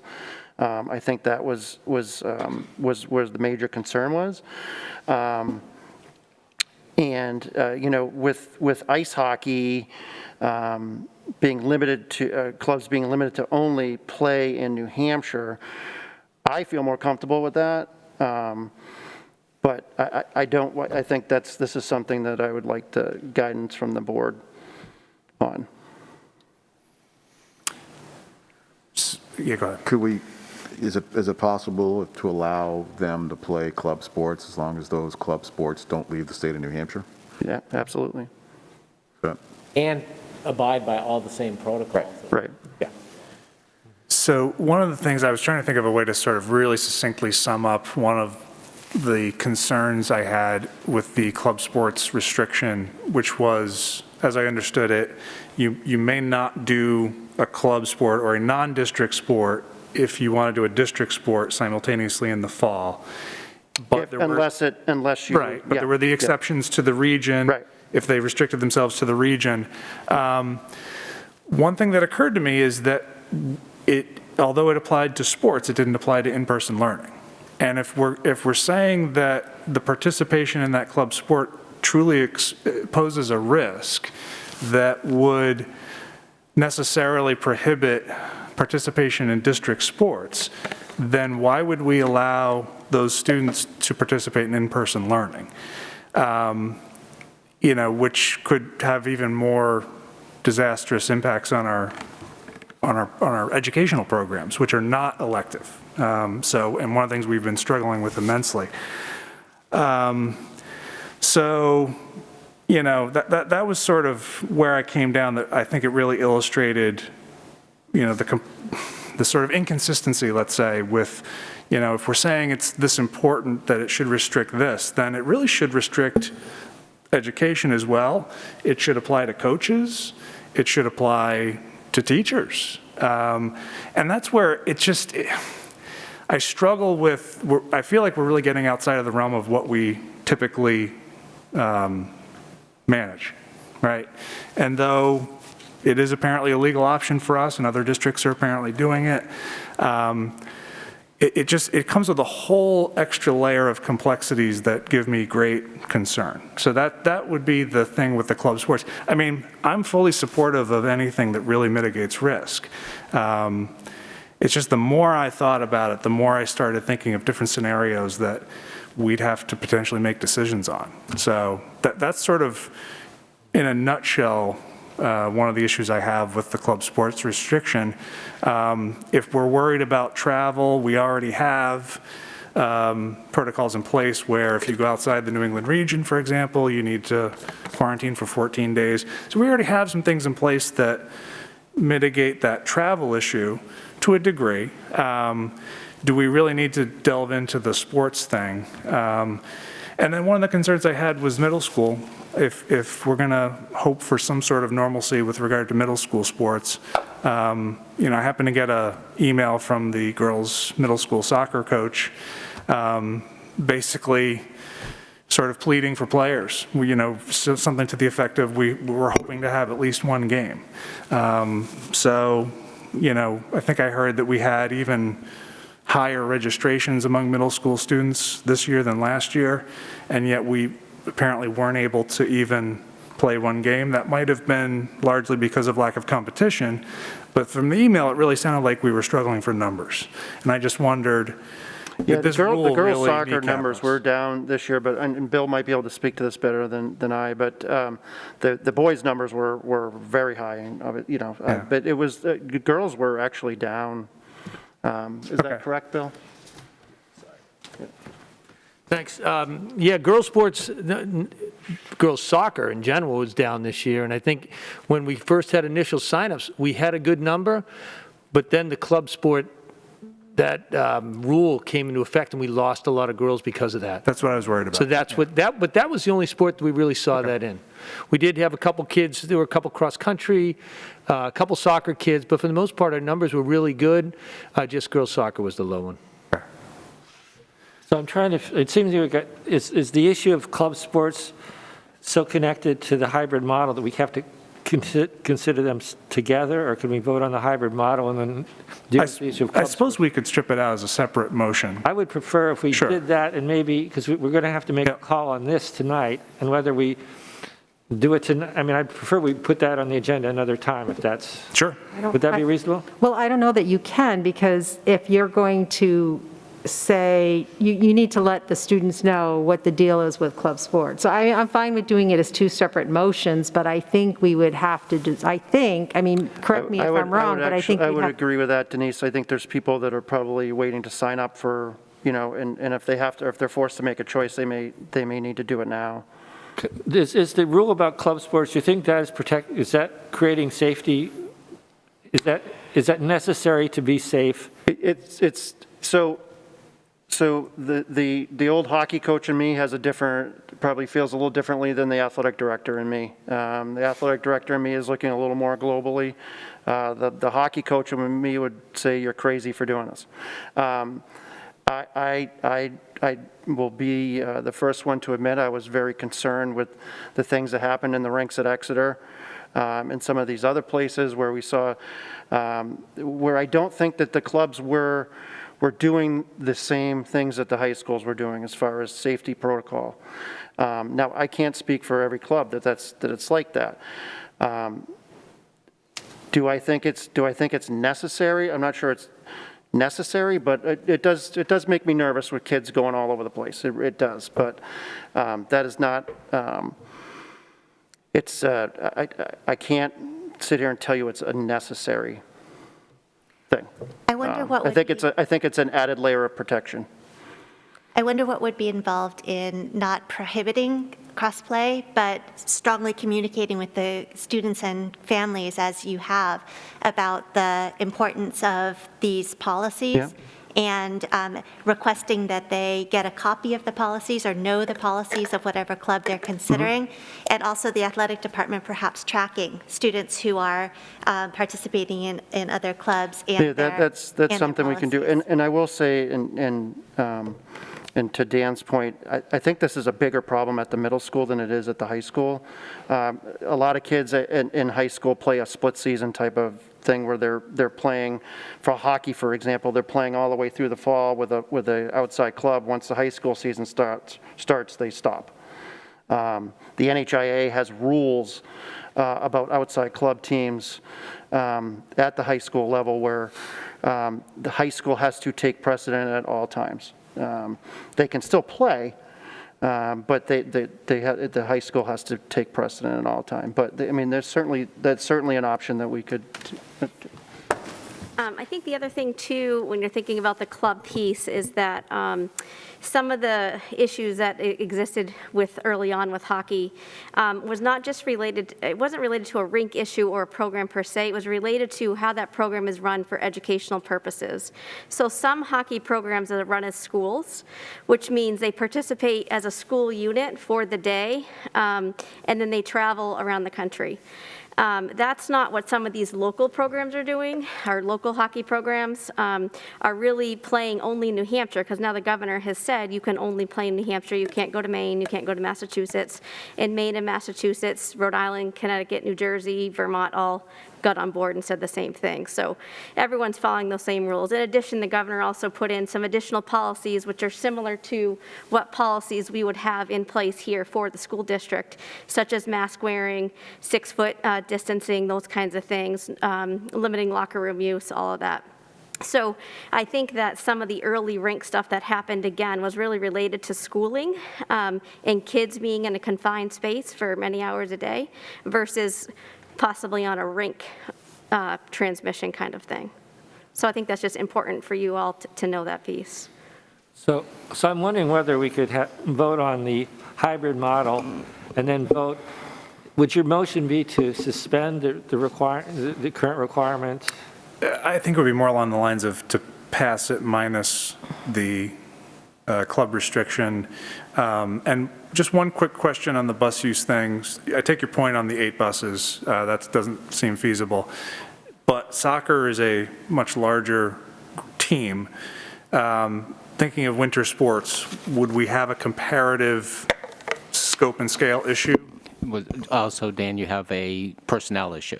So it's, we have reduced personnel and we have the restriction of the bus. I just don't want to get us into a situation where it's unrealistic that we can accomplish the idea that we could do away teams. I think the fall has proven the parents' commitment and we know that that's safe. And then the number of buses that we would take to do any away trip, whether it's 8 or 6, is beyond, our capacity this year. Okay. So, I mean, it seems to be complicated to have a motion, a motion with the, and then also to have the, how would you want to make a motion? So I'll make a motion to adopt the option 1 minus the outside club restriction and bus use. Right. The bus use isn't in, I'm not seeing an option. Oh, that was a question. I'm looking at the wrong page. Yeah, I don't think it's even in there. It's not. It's in option 1. Well, right. So I mean, as written, even the club thing isn't in option 1. Correct. We So can I will adopt just- option 1. I will just move option 1 as written, And if anyone wants to amend it to add those things, they can do that. I'll second. Okay, option 1 is moved. Is there a second? Second by, One question, and maybe you want to do this as a separate thing, and Michael, we didn't address the fitness. Right. So, do you want to do option 1 first, clear that off the table, then come back and? do Yeah. the fitness room? Yes, I think that's a good idea. okay. So I don't think I have a second. Yeah, Brian. Brian? Okay, Brian. Moved by Dan, second by Brian. Are we ready to vote on option 1? Okay. All those in favor, please raise your hand. 7 in favor, the student rep in favor. Okay. Now, do we have some other questions on that, or? Well, not on that, no. Are we, Okay. So I would like to have the discussion about the fitness room as well, if we're done with the club restriction discussion for now. Well, so we haven't come to a conclusion of the club restriction. So first, people can hear me. Have we come to a conclusion about the club restriction? No. So that we want to do the easier one first. Want to take the fitness room? Well, sure. I don't know if it's actually easier. This whole thing is, it's about layers of precaution, right? And we can talk about what happened at the rinks at Exeter, and nobody knows for sure exactly how transmission happened. And what we're doing with what we just voted on is to build in a number of things that probably weren't present there to give us an advantage, to reduce the chance of transmission. Spaces that are relatively confined, where there's lots of physical activity, where you're sharing air for extended periods of time, make me very concerned when it comes to risk of transmission. So my preference would be that the fitness room not be available for the winter. Question there. I could understand that for sort of regular workouts. For students that are injured or needing specialized training, is the fitness room their only choice in receiving that? Mike, do you want to come up? Just have our athletic trainer, Mike Feld, does a lot with the fitness room, and he's redesigned it, so I think it would be good to have him.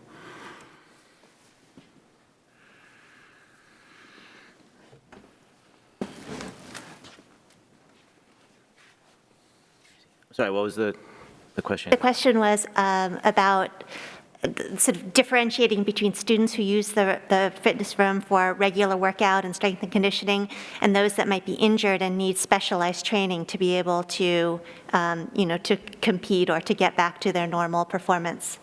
Yep, that is a good question, actually a very good point. The fitness room is something that historically I have used in doing rehab with athletes. Is it something that I could do without if necessary? Absolutely.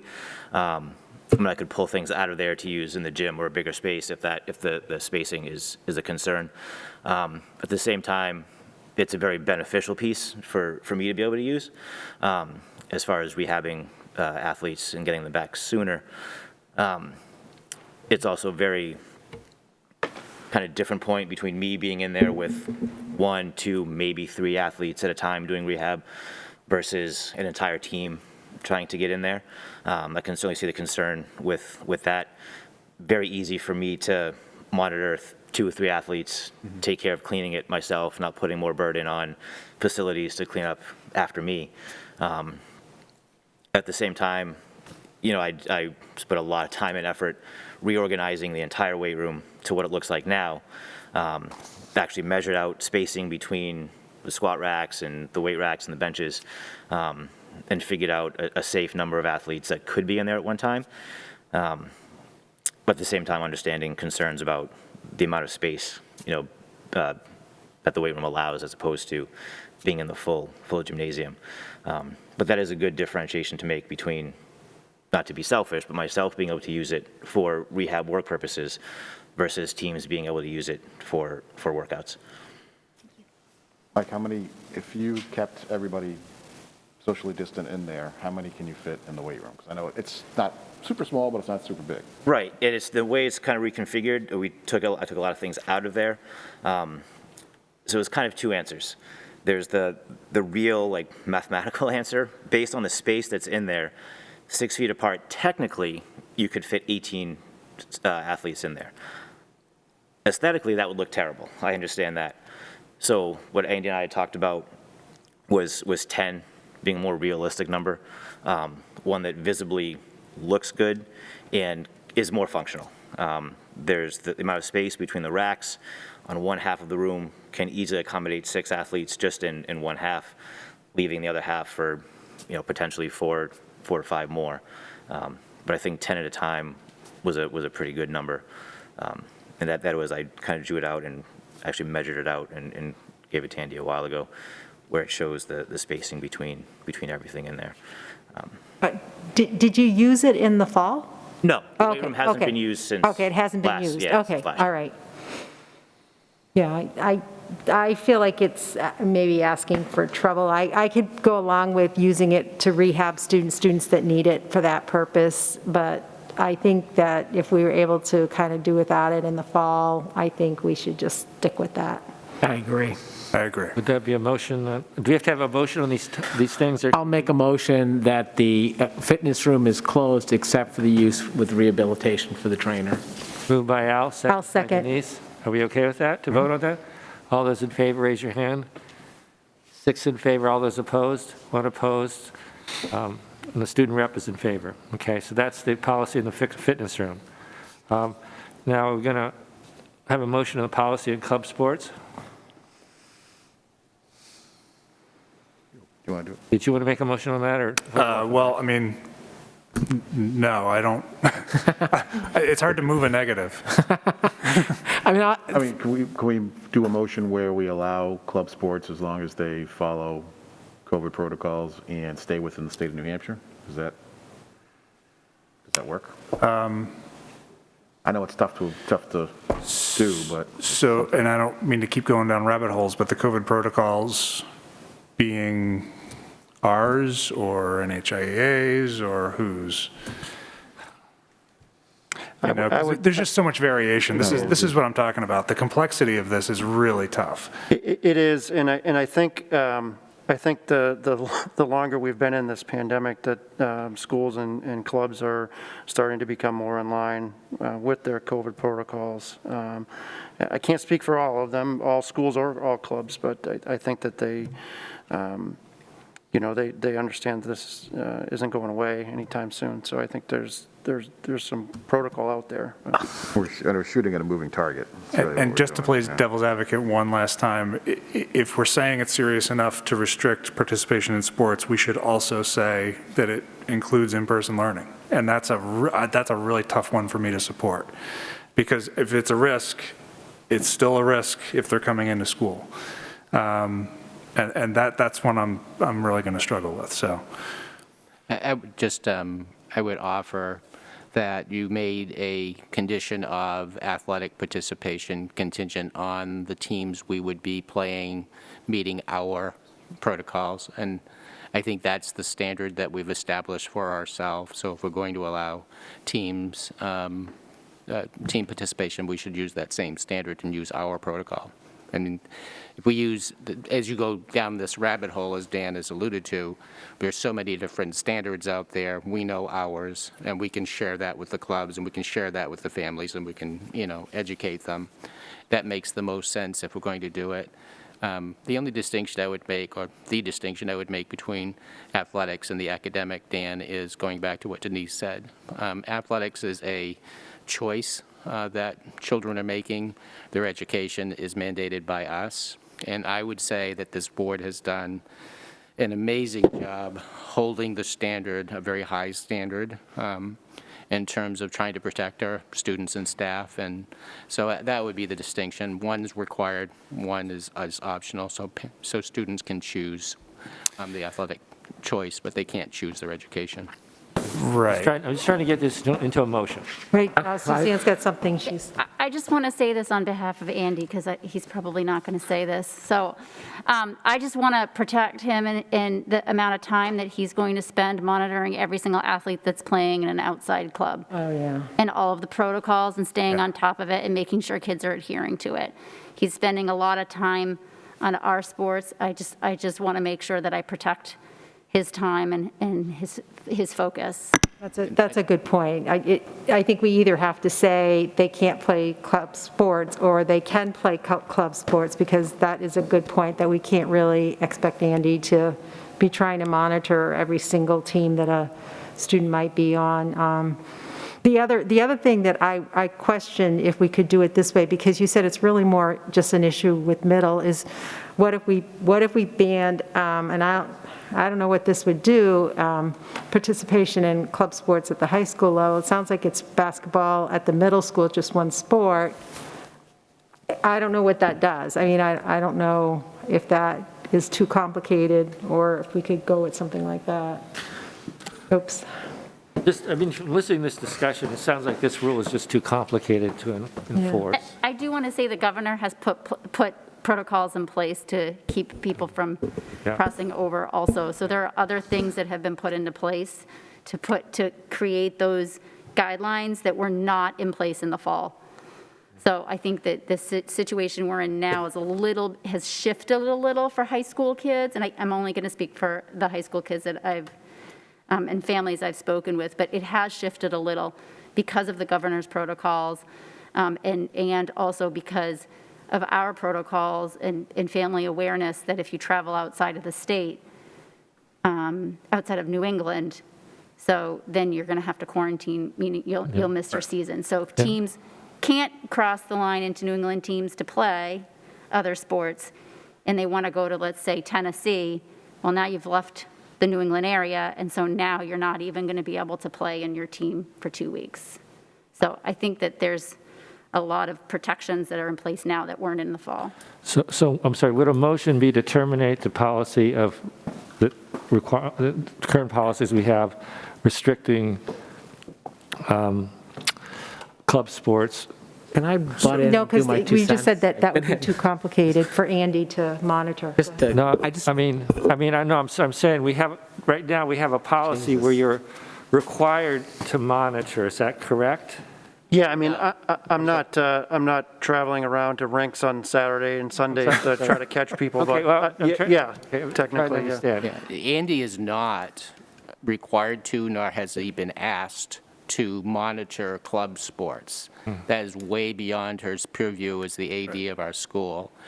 He has informed people of our rules, and that's the best he can do. We can't expect him with multiple clubs in the state to be active in monitoring student participation.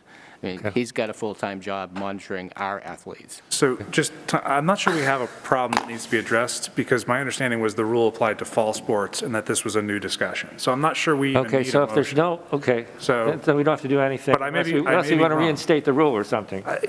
Right, we didn't adopt the rule with the motion for option 1, therefore my understanding is it hasn't yet been adopted for winter sports, but if someone else has a different interpretation of that, then that's fine.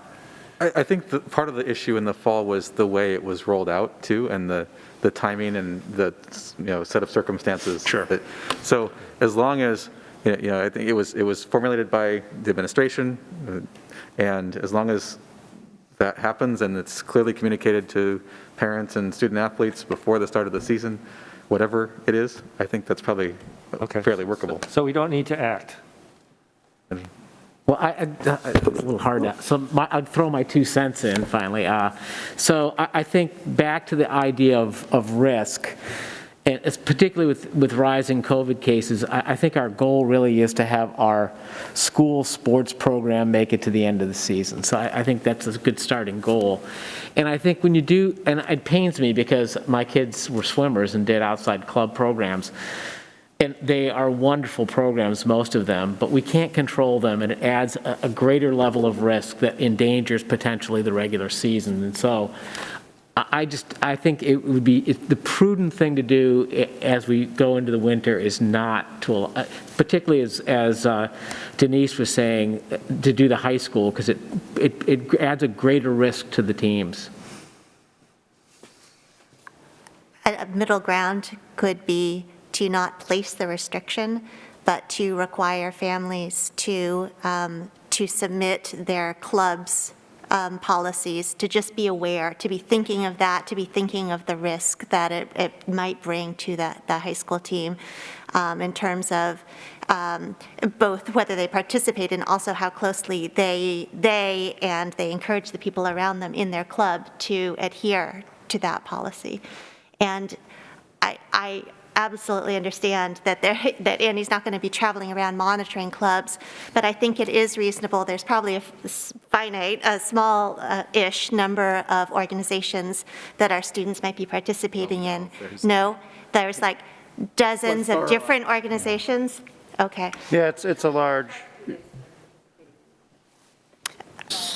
but it seemed that sort of at the organization level, we would at least know if parents whose children were participating in both, they would have understood the policy, and it would be sort of on record in our schools. So just one last point on the in-person piece. I take your point, Al, that the success of the season is critically important. If there's something we can institute to make that more likely, we should do it. If we're saying that the participation in the club sport is a risk such that it should be an either or, so a kid says to us, okay, I'm choosing club sport over district sport, and we say, okay, that's your choice. That kid then comes to school. I mean, I'm not sure how that's an acceptable risk versus, in other words, we don't create any real barrier by simply eliminating school sports versus club sports when we're also bringing them in-person learning. So if it's truly that important, I don't see how we stop at sports. And that's a complexity. So I guess the question is, do we want to create a policy for club sports for the winters, for this winter, or do we, if we don't act, we've not created a policy. We can still inform parents, and it seems to me that there's certain restrictions for travel outside of the state that are in place now. There's a lot more restrictions in place. So I'm just trying to think procedurally, unless somebody's going to propose that we develop a policy and create a policy for restricting club sports, then we can go forward, we can go forward. Nobody, Right. So is someone going to propose that we make a restriction? We already had a restriction, didn't we? For fall, right? For fall. So the question would be, are you proposing, I'm not quite sure what you're saying. So would you say you're proposing a policy to do the restriction, and if you don't propose a policy for restriction, you allow all club sports to go? Or are you changing the policy and saying, no, we're not going to go with the fall policy, and we're going to then open the winter up to club sports? So I'm not quite clear where Maybe I'm not remembering right, but my thinking is that the policy for fall sports was an administrative procedure, not a board policy. Yeah. So unless the board is choosing to take control of this process, if we take no action, then we're leaving it to Jim and Andy to sort it out. Sort it out, yeah. Okay. Is that reasonable? Yeah. Okay. So I guess I would just go on record as saying that in the fall, the administrative policy was described as consistent with the board's direction. I would say that is no longer the case, because the board is not taking any action on the question, that it is purely an administrative action if it is reinstituted for winter sports. Is that okay? So can we move on? Yep. Okay. Oh, I have one quick question, and it's not long, I swear. I was just, this morning it was asked of me, and I don't know if you have an answer to it, but the question that was asked of me actually was from Parks and Rec. Will outside groups be able to use facilities in the winter? that was another topic that I think we need to discuss in future. Yeah, we're going to add that to the next meeting because Andy alluded to it somewhat, and we don't have to get into it in depth tonight because we'll put it on the agenda. But the fact that he needs to use both buildings to provide the programming that we have is going to severely limit the use of the buildings. But we'll come back around to that, Al, at the next meeting, and I just we can have promised I'd that ask, conversation. so. Yep. Great. Thank you, everybody. Thank you, Andy. Thank you. Are we done? Okay, thank you. I thought I was going to ask if you had any more slides. Okay. Now, So that was just one item on the superintendent's agenda tonight, so I'll just continue if you don't mind. Thanks, Andy, that was awesome, you did a great job. One of the, just for the community, we have advertised for bus drivers and we have advertised for paraeducators. If you're interested in driving a bus, it's about a 2-month process in terms of applying and going through the training and getting approved by the state police. If you're interested in being a para, please let us know. That process doesn't take 2 months. And so if you're interested, let us know. I did put out a communication to, I'm sorry, Michael. So in terms of bus drivers, while they're training, the district is providing the training because we have the capability to We're do that. providing the training. And they're paid during that time? Or- Yes. So that's, I think those are all. Yeah, just thank you, Michael, for those clarifications. And these two positions in particular may be bottlenecks for any in-person models that we do, and so especially families that are pushing for in-person options, be aware that this might be a way to serve and make the in-person models possible. Thank you, both of you, for those clarifications. I did put out a communication that was mostly well-received on snow days. I think the parents liked the fact that overall, I can't say ever again 100% of anybody, but mostly it was well-received, and they like the idea of using the snow days for when snow is here and using remote days when ice is here. Just want to remind the board that it was only 2 years ago that we had 7 ice delays, and I don't think we had but 1 or 2 snow days. And that came in kind of a crashing at the end of the year. We were going to end up going to school in the last week of June, and we had a tremendous amount of pushback because parents make commitments. The nice thing about this year, if there's anything nice about this year, is the fact that we'll be into a situation where we can offer remote learning to our families. And that means that parents, for the first time, can look at our calendar and actually say, that's the last day of school. And we won't get into the big debate that we have gotten into about when the last day of school is, because it will never be anything other than what we put in the calendar or sooner. So that was pretty well received. I also wanted to share with you that we had a live concert here last night. It was very limited, and I know Denise loves to go to these concerts, but Andrea had limited it to families, and I actually begged if I could come, even though I'm not a family.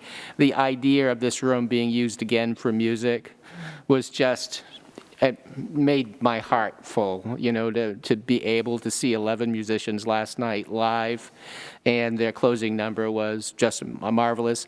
Alex is in the process of putting together the streaming so that we can share it. It was live last night, but once he has that, I'll send it out to all of you. It was just awe-inspiring. And then there has been some discussion in recent meetings about providing professional health advice. I reached out to Dover, the superintendent in Dover, who's just an awesome guy, and asked him about our being able to access his health advisors.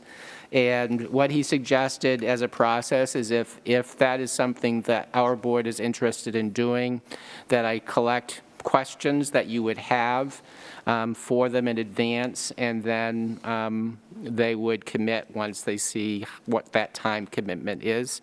I would suggest that we bring them in, you know, through a Teams or Zoom meeting, and they would be prepared to have a conversation with the board if that's your pleasure at a future meeting.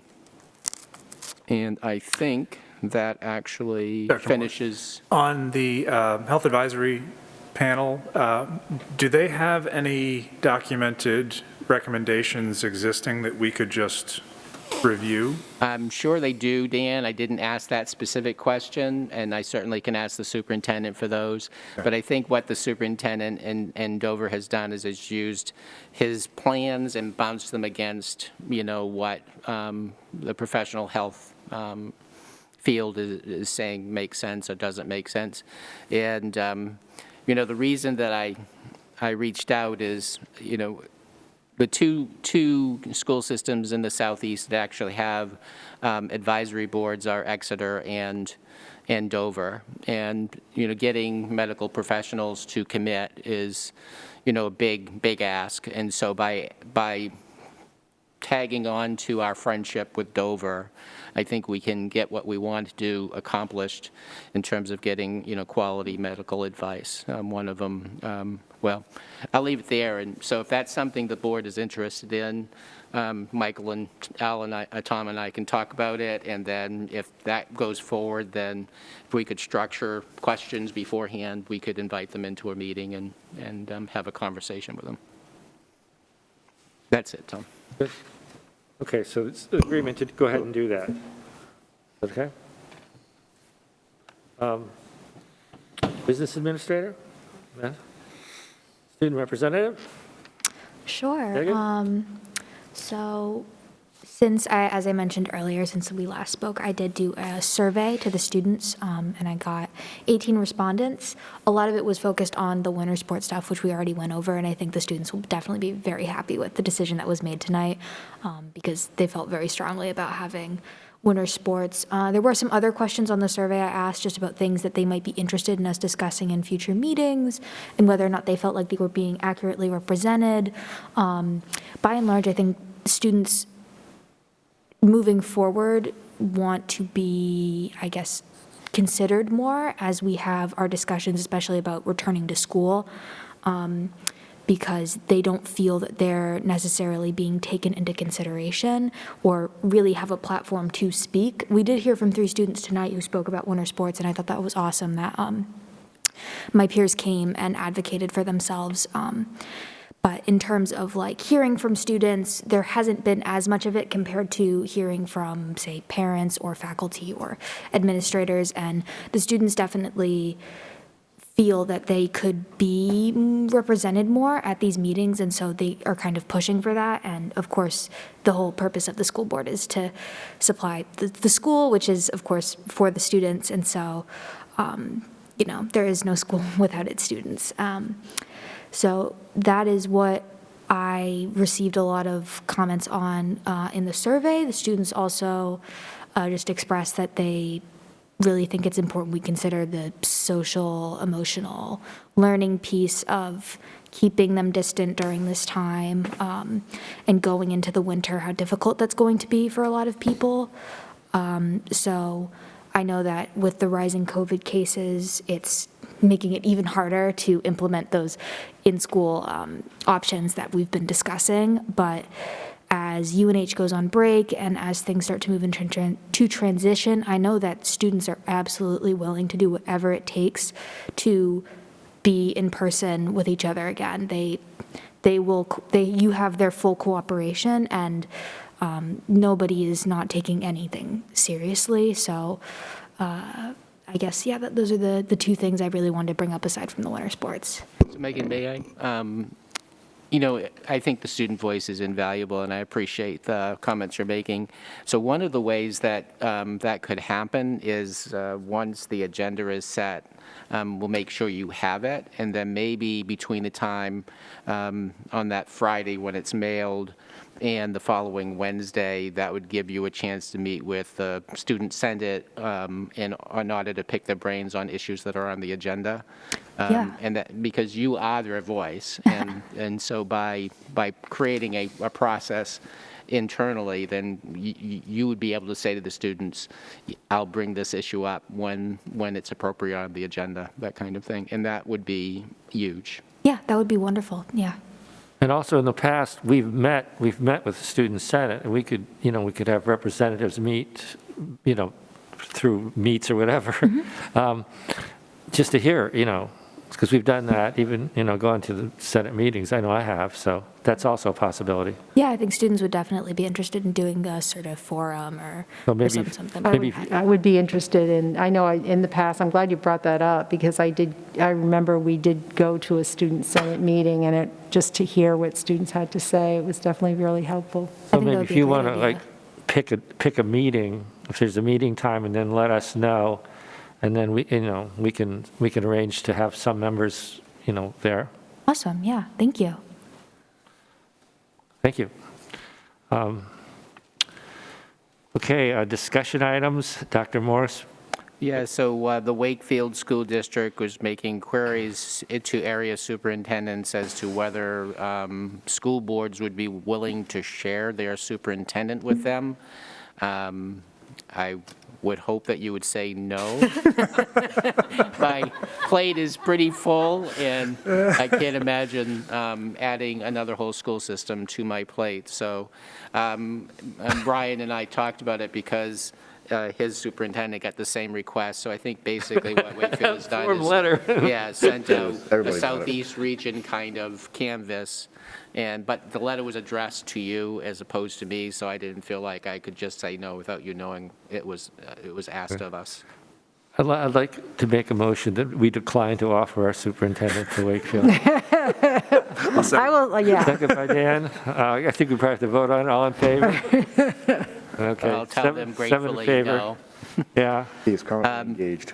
And then the school calendar, we have Eager Beavers on the school calendar issue, and Dr. Mullis over in Barrington is, a driver of school calendars.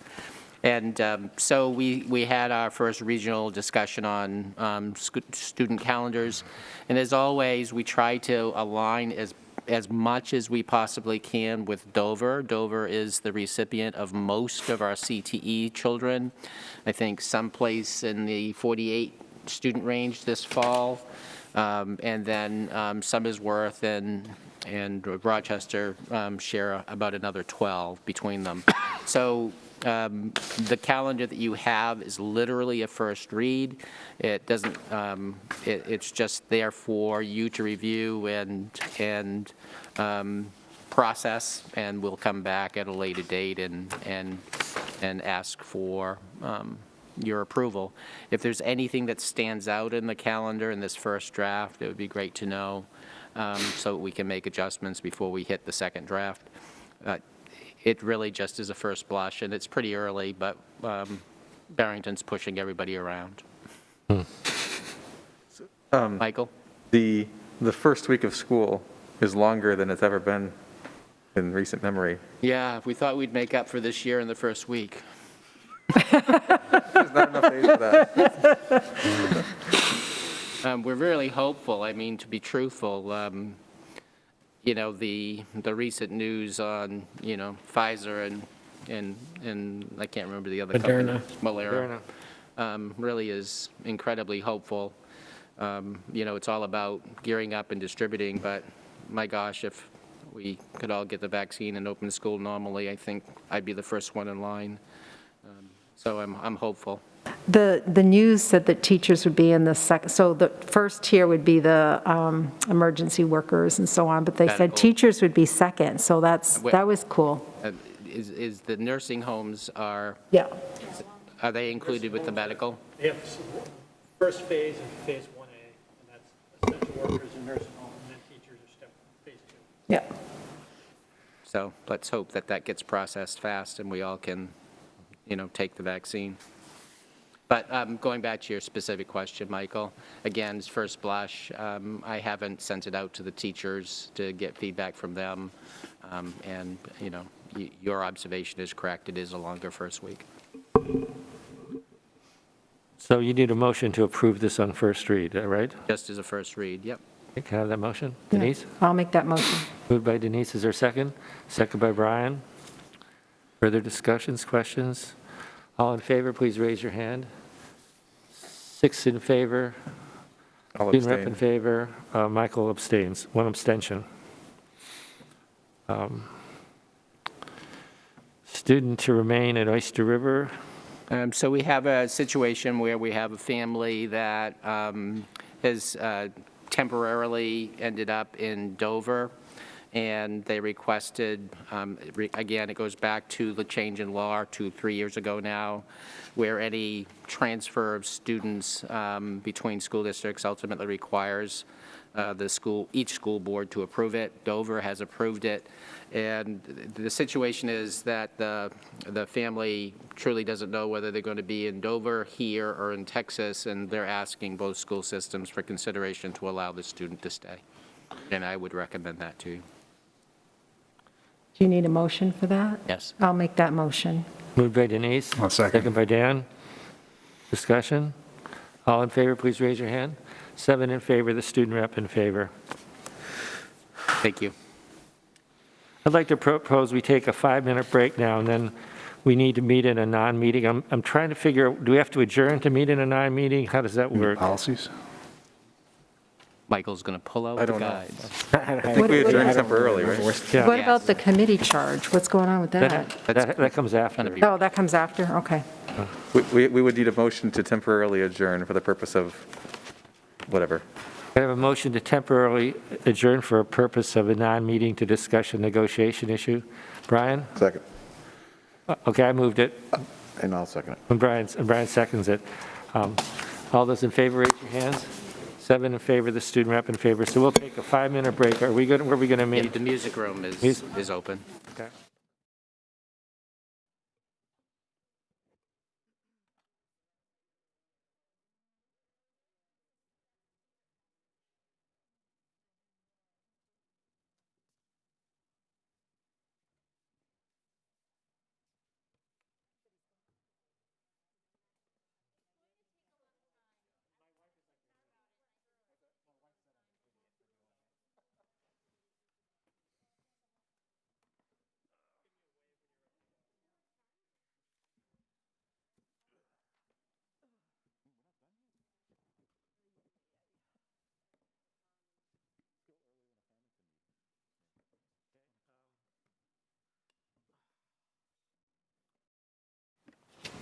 So we're back in session.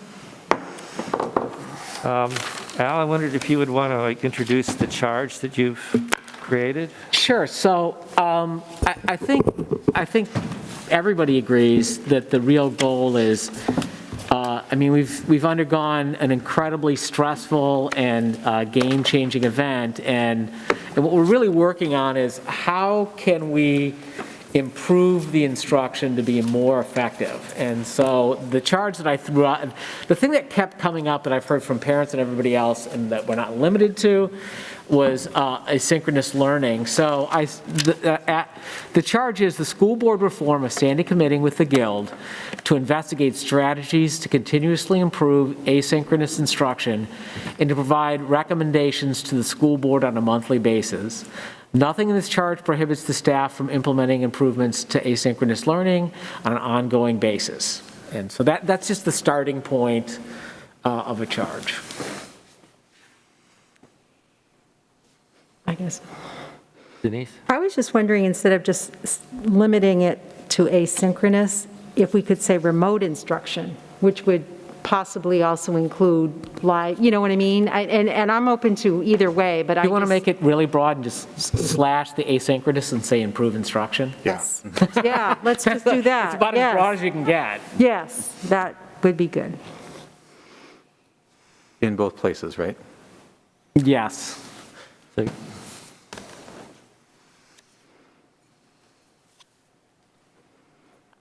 And my sense is that this would open us up to all kinds of options, including concurrent teaching. There might be other forms. I think one of the things is you think asynchronous and synchronous, and going back to Dewey, John Bromley, who always argued against dichotomies, binaries, right? And is there something that's not synchronous but not also asynchronous, like check-ins? Are there other kinds of things in the middle that you can do so that you're not having kids stranded? So I think that some might not require cameras, but they might require maybe coaches or teachers' aides who might check. There's a lot of options that I think if you work creatively, you would come up with. So I think this is really a positive direction. I think, to engage the guild. Now, you don't have like, So I was just going to ask you this, Tom. You're far enough away, you can't slap me for wordsmithing, but it's like, should we say forms a standing committee that includes the guild? Just because that doesn't preclude you, your committee may include people from the community, administration, and I don't want to limit it that it's just the board and the guild. So that's my wordsmith. I think that would be good. Yeah. Say that again. So the school board will form a standing committee that includes the guild rather than with the guild. I'm just trying to make it broader. Okay. Including but not limited to. What's that? I mean, we don't want to make it sound like we're limiting the committee to the board and the I just don't want to make it, because it almost comes off that it's just the board and the guild, and I think your committee is going to be more representative, so just, but that's, We throw stakeholders in there? Or is that too many words?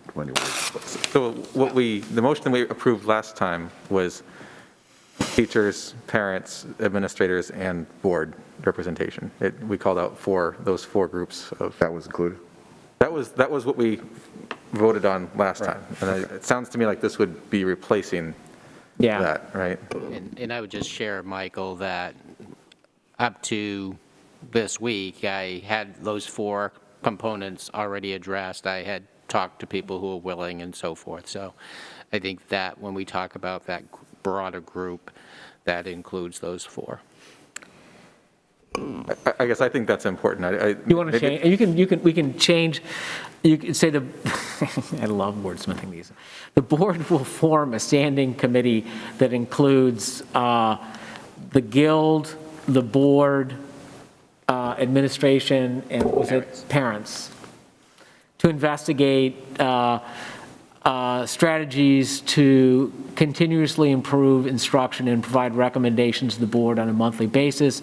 There's nothing in the charge that prohibits the staff from implementing improvements, instructional improvements, on an ongoing basis.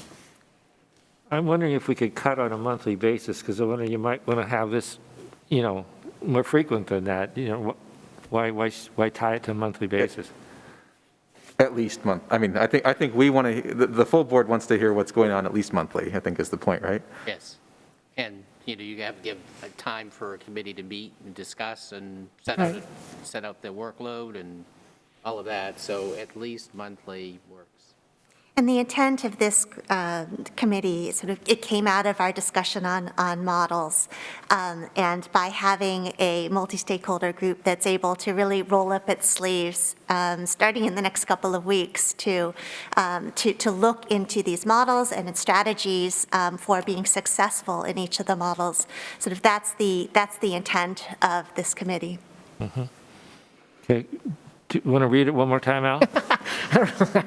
Hold on. Should we do this in a motion? Oh my gosh, I meant to depend on Jim to do this. All right, so let me make this larger here. Sorry, Tom, question. For this question of a second task force, is it, that would come after this wordsmithing and vote? I guess I'm wondering. Wouldn't this be the task force? No, so.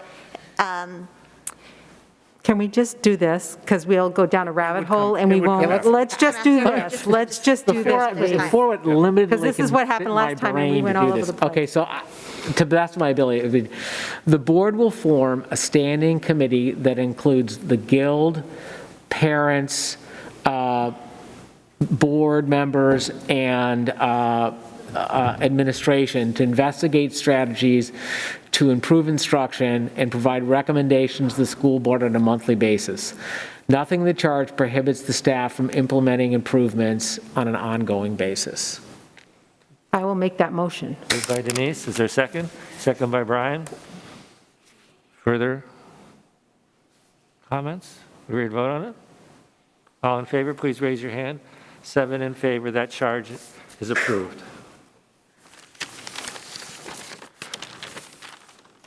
I'm wondering, given the lateness of the night, whether we should create that second committee or whether that can hold over to another meeting. I actually think hopefully it won't require much discussion and is very similar in the process of working with the Guild to develop representatives. But I'm open to what others. I think we need to start with this. Yeah. I just think we need to have them meet and kind of look at what they're doing, and then they can come back and we can see if we need, because I'm concerned about, we have to think of our superintendent and how many different committees that we're asking him also to try and get up and running and so on and so forth. I think at the very least, at the next meeting, we should talk about a health, maybe you have a different version of this, some form of a health advisory group that helps to keep us current, helps us to see things coming and react to things from a health perspective, a health policy perspective. And I think that's something that complements this group we just created, but is different. So can I just jump on that, Dan? Our nursing staff has acted as that group for us. Yep. They're the ones that have maintained all of the current knowledge related to whatever's coming out of DHHS and CDC. They're the ones who drafted our COVID health plan. So on a day-to-day basis, we have that group. So I would defer to them. They have done a fabulous job in terms of guiding us through the very complex landscape of COVID, and I think they would continue to do that for the remainder of the year. So let me just put out there, because I think we're talking about some things that got started in the non-public. So to be really transparent, the idea of a COVID task force that would also include the Guild and at least one health representative and would be active for the duration of the pandemic. This would be a higher level advisory board that would look ahead to academic, health, safety, other factors related to the pandemic, and recommend actions that the board could take to anticipate and plan for these developments. What we found over the past semester is that in some, particularly around model development, in some ways we're playing catch up. If a task force had existed perhaps in August, we might have looked ahead to the decisions that we needed to make down the road. We might have formed this multi-stakeholder committee on instructional strategies at that point instead of at this point. We might have made assignments for students and teachers, looking ahead to the transition that ultimately we want to make to more in-person learning. We have a lot of things coming down the pike in the next 18 months with vaccines, with the new school year and a new MOA to renegotiate, and when it expires, and things that we don't even know, that we don't know yet. And so the point of having this group help the administration anticipate and make recommendations to the board about things that we should be putting in place early so that we aren't scrambling at the end and we have as many options as we can. It's a way to lower risk, it's a way to be more efficient and effective, and to work with stakeholders early in the process so that we're not bumping up against each other when decisions need to be made. So I mean, we could postpone it. It seems to dovetail well with the working group of instructional strategies committees that we've just been talking about. I don't see a need to postpone discussion of that, and I feel like the longer we wait, the more behind we get. So that would be my proposal and my motion.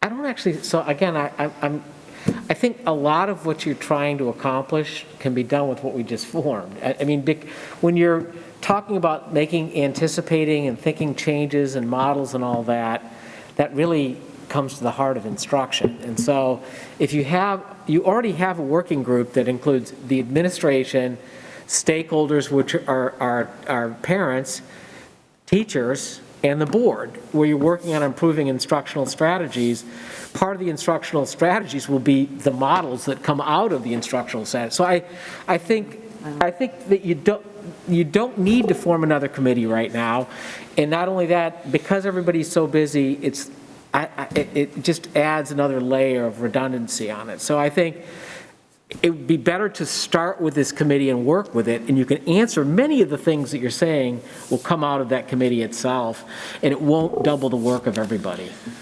Yeah, I completely agree with that. I think we just need to keep it simple at this point and see what this committee starts working on and suggestions and so on and so forth. Perhaps I haven't explained it correctly. The work of the task force would be to have a longer-term horizon for a number of different issues that will come up over the course of the pandemic. The Instructional Strategies Committee, as I see it, is really going deeply into each of the strategies and the models and nitty-gritty, and it dilutes the effectiveness of both of those groups, both the urgent need to improve our instructional strategies and models and the need to look forward over a longer time horizon to conflate these into a single group.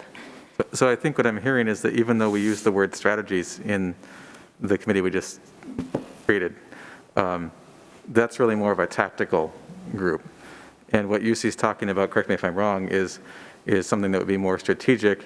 And instead of thinking about exactly how we structure the school day, it might be guidance more around what kind of general precautions, how many people in a space at a given time, when is it appropriate to reduce the amount of physical distance between people, those kind of questions. Am I? Even identifying those questions and pulling together the resources at the right time that we need to make it happen. Okay. But so, we just heard that their nurses are already doing a lot of that work. Well, I guess, I do think there's a need for a more directional approach to that, though. I think what we've done has been responsive and reactive as opposed to proactive, and that's why we keep hearing that, well, why are we setting up a committee now that we should have set up in June? So I guess what I would suggest, I think, is if we want that COVID task force, or whatever we want to call it, to include Guild participation specifically, that maybe we ask Dr. Morse to informally discuss that possibility with the Guild, and in parallel construct a specific charge for that committee that we could take a look at our next meeting. So along those lines, Michael, my suggestion would be, why don't you guys give the negotiating committee, ask us to go sit down with the Guild and talk about a larger, broader strategy besides instructional and see what their thoughts are, and then we come back to you and we can give you some feedback on. That sounds great. I mean, I said Dr. Morse because I didn't think it was, contractual nature, but that's fine. Either way is fine. I'm just throwing it out there. I have no idea if it will be contractual, but the negotiating committee has always worked as kind of a problem-solving team, and I think it can't hurt if we do it. So that strikes me as too much overlap with what we just did. And I think it might be as simple as starting with what Dr. Morse just described, which is we already have a nursing team who is actively tracking, making them a more integral part of our conversations, building in a report out from them into our procedures that keeps us thinking ahead as we, in parallel, have this group working on the strategies, the design, so that we have somebody looking in the distance saying, guys, be ready for this. We didn't think about this. This could be coming. Or we might have an opportunity coming sooner than we thought to do this. So maybe focus on getting that ready as a priority.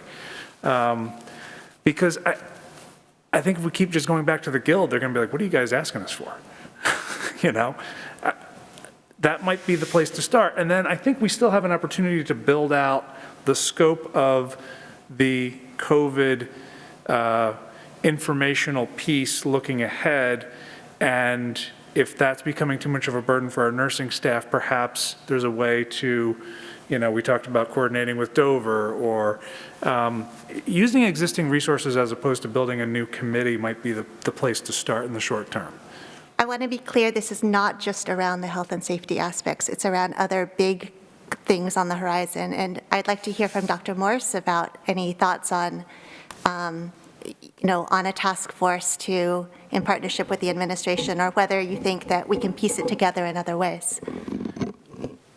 So when you were talking and Al was talking, I did see the overlap. I understand there's a distinction around the health and safety pieces, and in terms of, predicting what's up, what's coming, I think around the vaccine is an excellent example.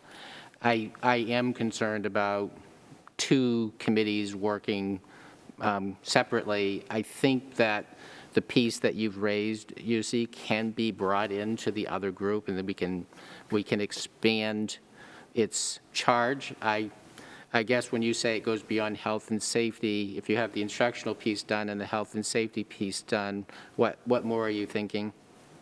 Well, I think one thing is we don't know what we don't know yet, and I know that's not very satisfying, but we find ourselves in November with, I think, some regrets that we didn't start planning earlier for certain pieces of this. I think that having a timeline, like I think of the Instructional Strategies Committee as going deep into what, Michael would call tactics, or the aspects of how we design and deliver instruction. And the task force is being more of a timeline-based entity that's looking ahead to in the spring as numbers start to go down, what should we be doing? It's integrating health and safety as well as staffing. Are we going to hit bottlenecks with the bus drivers and the paraprofessionals? Let's anticipate these potential problems and get out in front of them and plan what we need to do in the weeks and months leading up to particular issues so that they don't become issues. I think you can still do all that in the committee you already came up with. I just don't see I think there's the just one more thing. It's like, let's just add one more thing, right, and we'll be more effective. And in the end, you're less effective. And so I think since it's difficult to get everybody together and meet and get work done and then come back and do the board, and to try to build a second committee like that, I think is it possible, but probably not the most efficient way to do it. So I think the questions that you can always adapt the charge of the committee. It's not carved in stone. And so as you begin to meet, many of the things that you're saying, bottlenecks, are going to come out of the ideas that you have in that committee.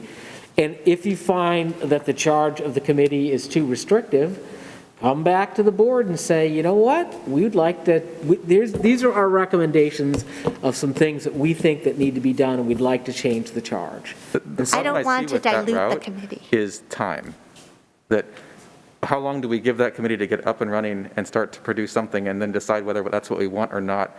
Then it's February, and then we're going to start something else and change direction, and then it's March, and then all of a sudden the school year is over, and we've lost the whole school year, and we've done nothing proactive. Everything we've done the whole year is reactive. Look, folks, some school districts are totally remote. They're just totally remote. But we don't have a transition plan. We don't have anything. All we have is, here's where we are, and we can't figure out how to change directions. We need to start somewhere. That's what that committee is supposed to do. We need to start. What if these committees come together and make a president and they're exactly the same? That would be great. No, I would love that. Waste of time. Because we would have a plan. Okay. It's not. It's one I think committee. we need to vote on this or move on, because right now we're beating a dead horse. Yeah, That's fine. somebody wants to make a motion. That's what we need to do. I thought didn't I already? No, No, this is for for the this. different, we already did that. Lost track of where we This is for a different committee. Okay. So we already have a I charge. move that the school board form a COVID-19 task force, including the Guild and at least one health representative. The task force will look ahead to academic, health and safety, staffing, and other complex factors related to the pandemic, and recommend actions that the board can take to anticipate and plan for these developments. I'll second that. Okay. Further discussion on it? All in favor, please raise your hand. I'm sorry, what was that? Say that again? I'm sorry, I didn't hear what you just said. All in favor Oh, okay, all right, I'm sorry, I just of didn't hear forming what this you said. committee, raise your hand. All opposed? Motion is defeated. Okay, this doesn't mean it can't be raised again. So we move to the motion to approve the policies. Okay. So, let me find my, oh, I put them over here. All right. So we've got we've got some for first read, and then we have some for deletion and replacement. The ones for first read are basically ones that we had reviewed by council to make sure that, that they actually reflected what we did and that, everything was okay with them. And then the policies for deletion are ones that are basically covered in other places. They're either covered in our negotiated agreement or in other policies, and specifically the retirement, GDPC. We don't even follow it at all. So a lot of these policies were really old, hadn't been looked at for a very long time. So I would like to start with the policy for first read, make a motion for first read policies GCQC, which was formerly GCP, resignation retirement, GCP staff vacancies, and GDR work rules for staff, and those are for first read. Okay, you're proposing those as a... Yeah, motion, sorry. Okay. Yeah, that's a motion. I'll second. Second by Dan. Discussion on these? Hearing none, all in favor, please raise your hand. 6 in favor, all opposed, abstention, 1 abstention. And then I'd like to make a motion, and these policies are for deletion. They are GCKA, overnight program implementation, GCN, also AFC, evaluation of professional staff teachers, and GDPC/GCPC, retirement. And those are for deletion and replacement, basically. Okay, moved by Denise, there's a second? Second by Brian. Discussion on those? So some of these were not posted on the website, right? These were policies that were not listed on our website? Is that the case? So some of them were so old that, yeah, they weren't even like officially listed, I guess. Yes, so how many other policies, do we know if we have other policies that are not listed? Because I wouldn't even know to look for policy. I thought that's where everything was. So this raises concern for me that we have policies that are not where they should be. How do we, I guess, maybe another way to put it is, how do we find these if they're not where we keep all our policies?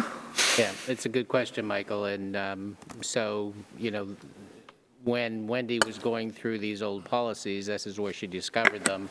I can have her go through the entire manual and find out if there's any other remnants of the past that, haven't been in our policy manual. But this is the first time in 9 years that we've run into a situation where a policy hadn't been posted on our website.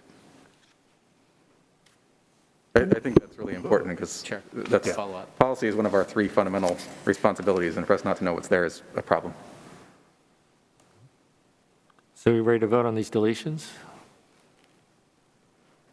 All in favor, please raise your hand. 7 in favor, those policies are deleted. School board committee updates? None?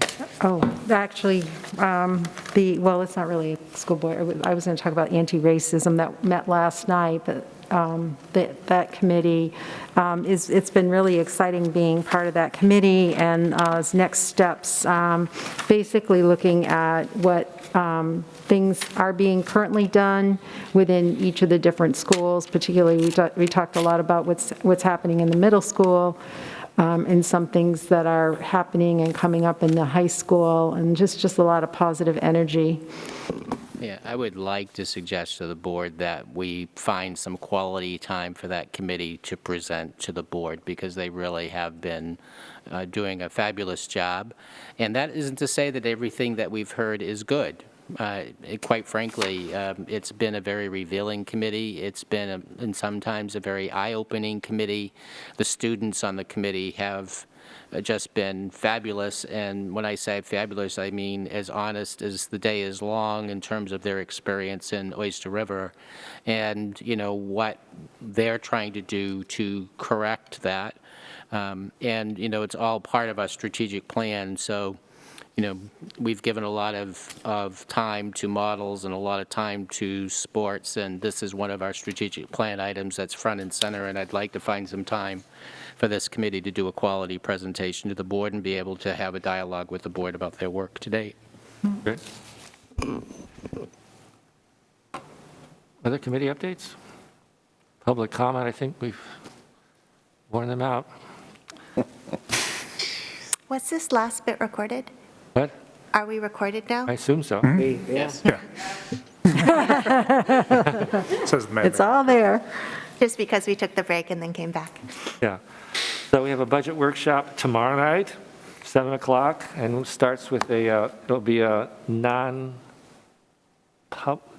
it's I think- Gordon Graham. Yeah, we have a non-meeting with our attorney in tomorrow night, but I think we'll do the budget workshop first. I told our attorney that it would probably be 8:15 before we flip. That'll be the last part. Yeah. Okay. Okay, good. You're very optimistic. But I'm just figuring that, we have somebody who's beaming in, we probably should give him an approximate time. Yeah. Yeah. I could have said He's gonna 8:15 come on in Friday, I guess. Yeah. Good strategy. Yeah. Okay. So I believe we're at the point of adjournment. So moved. Moved by Second. Michael, second by Dan. All those in favor? 7? Adjourned.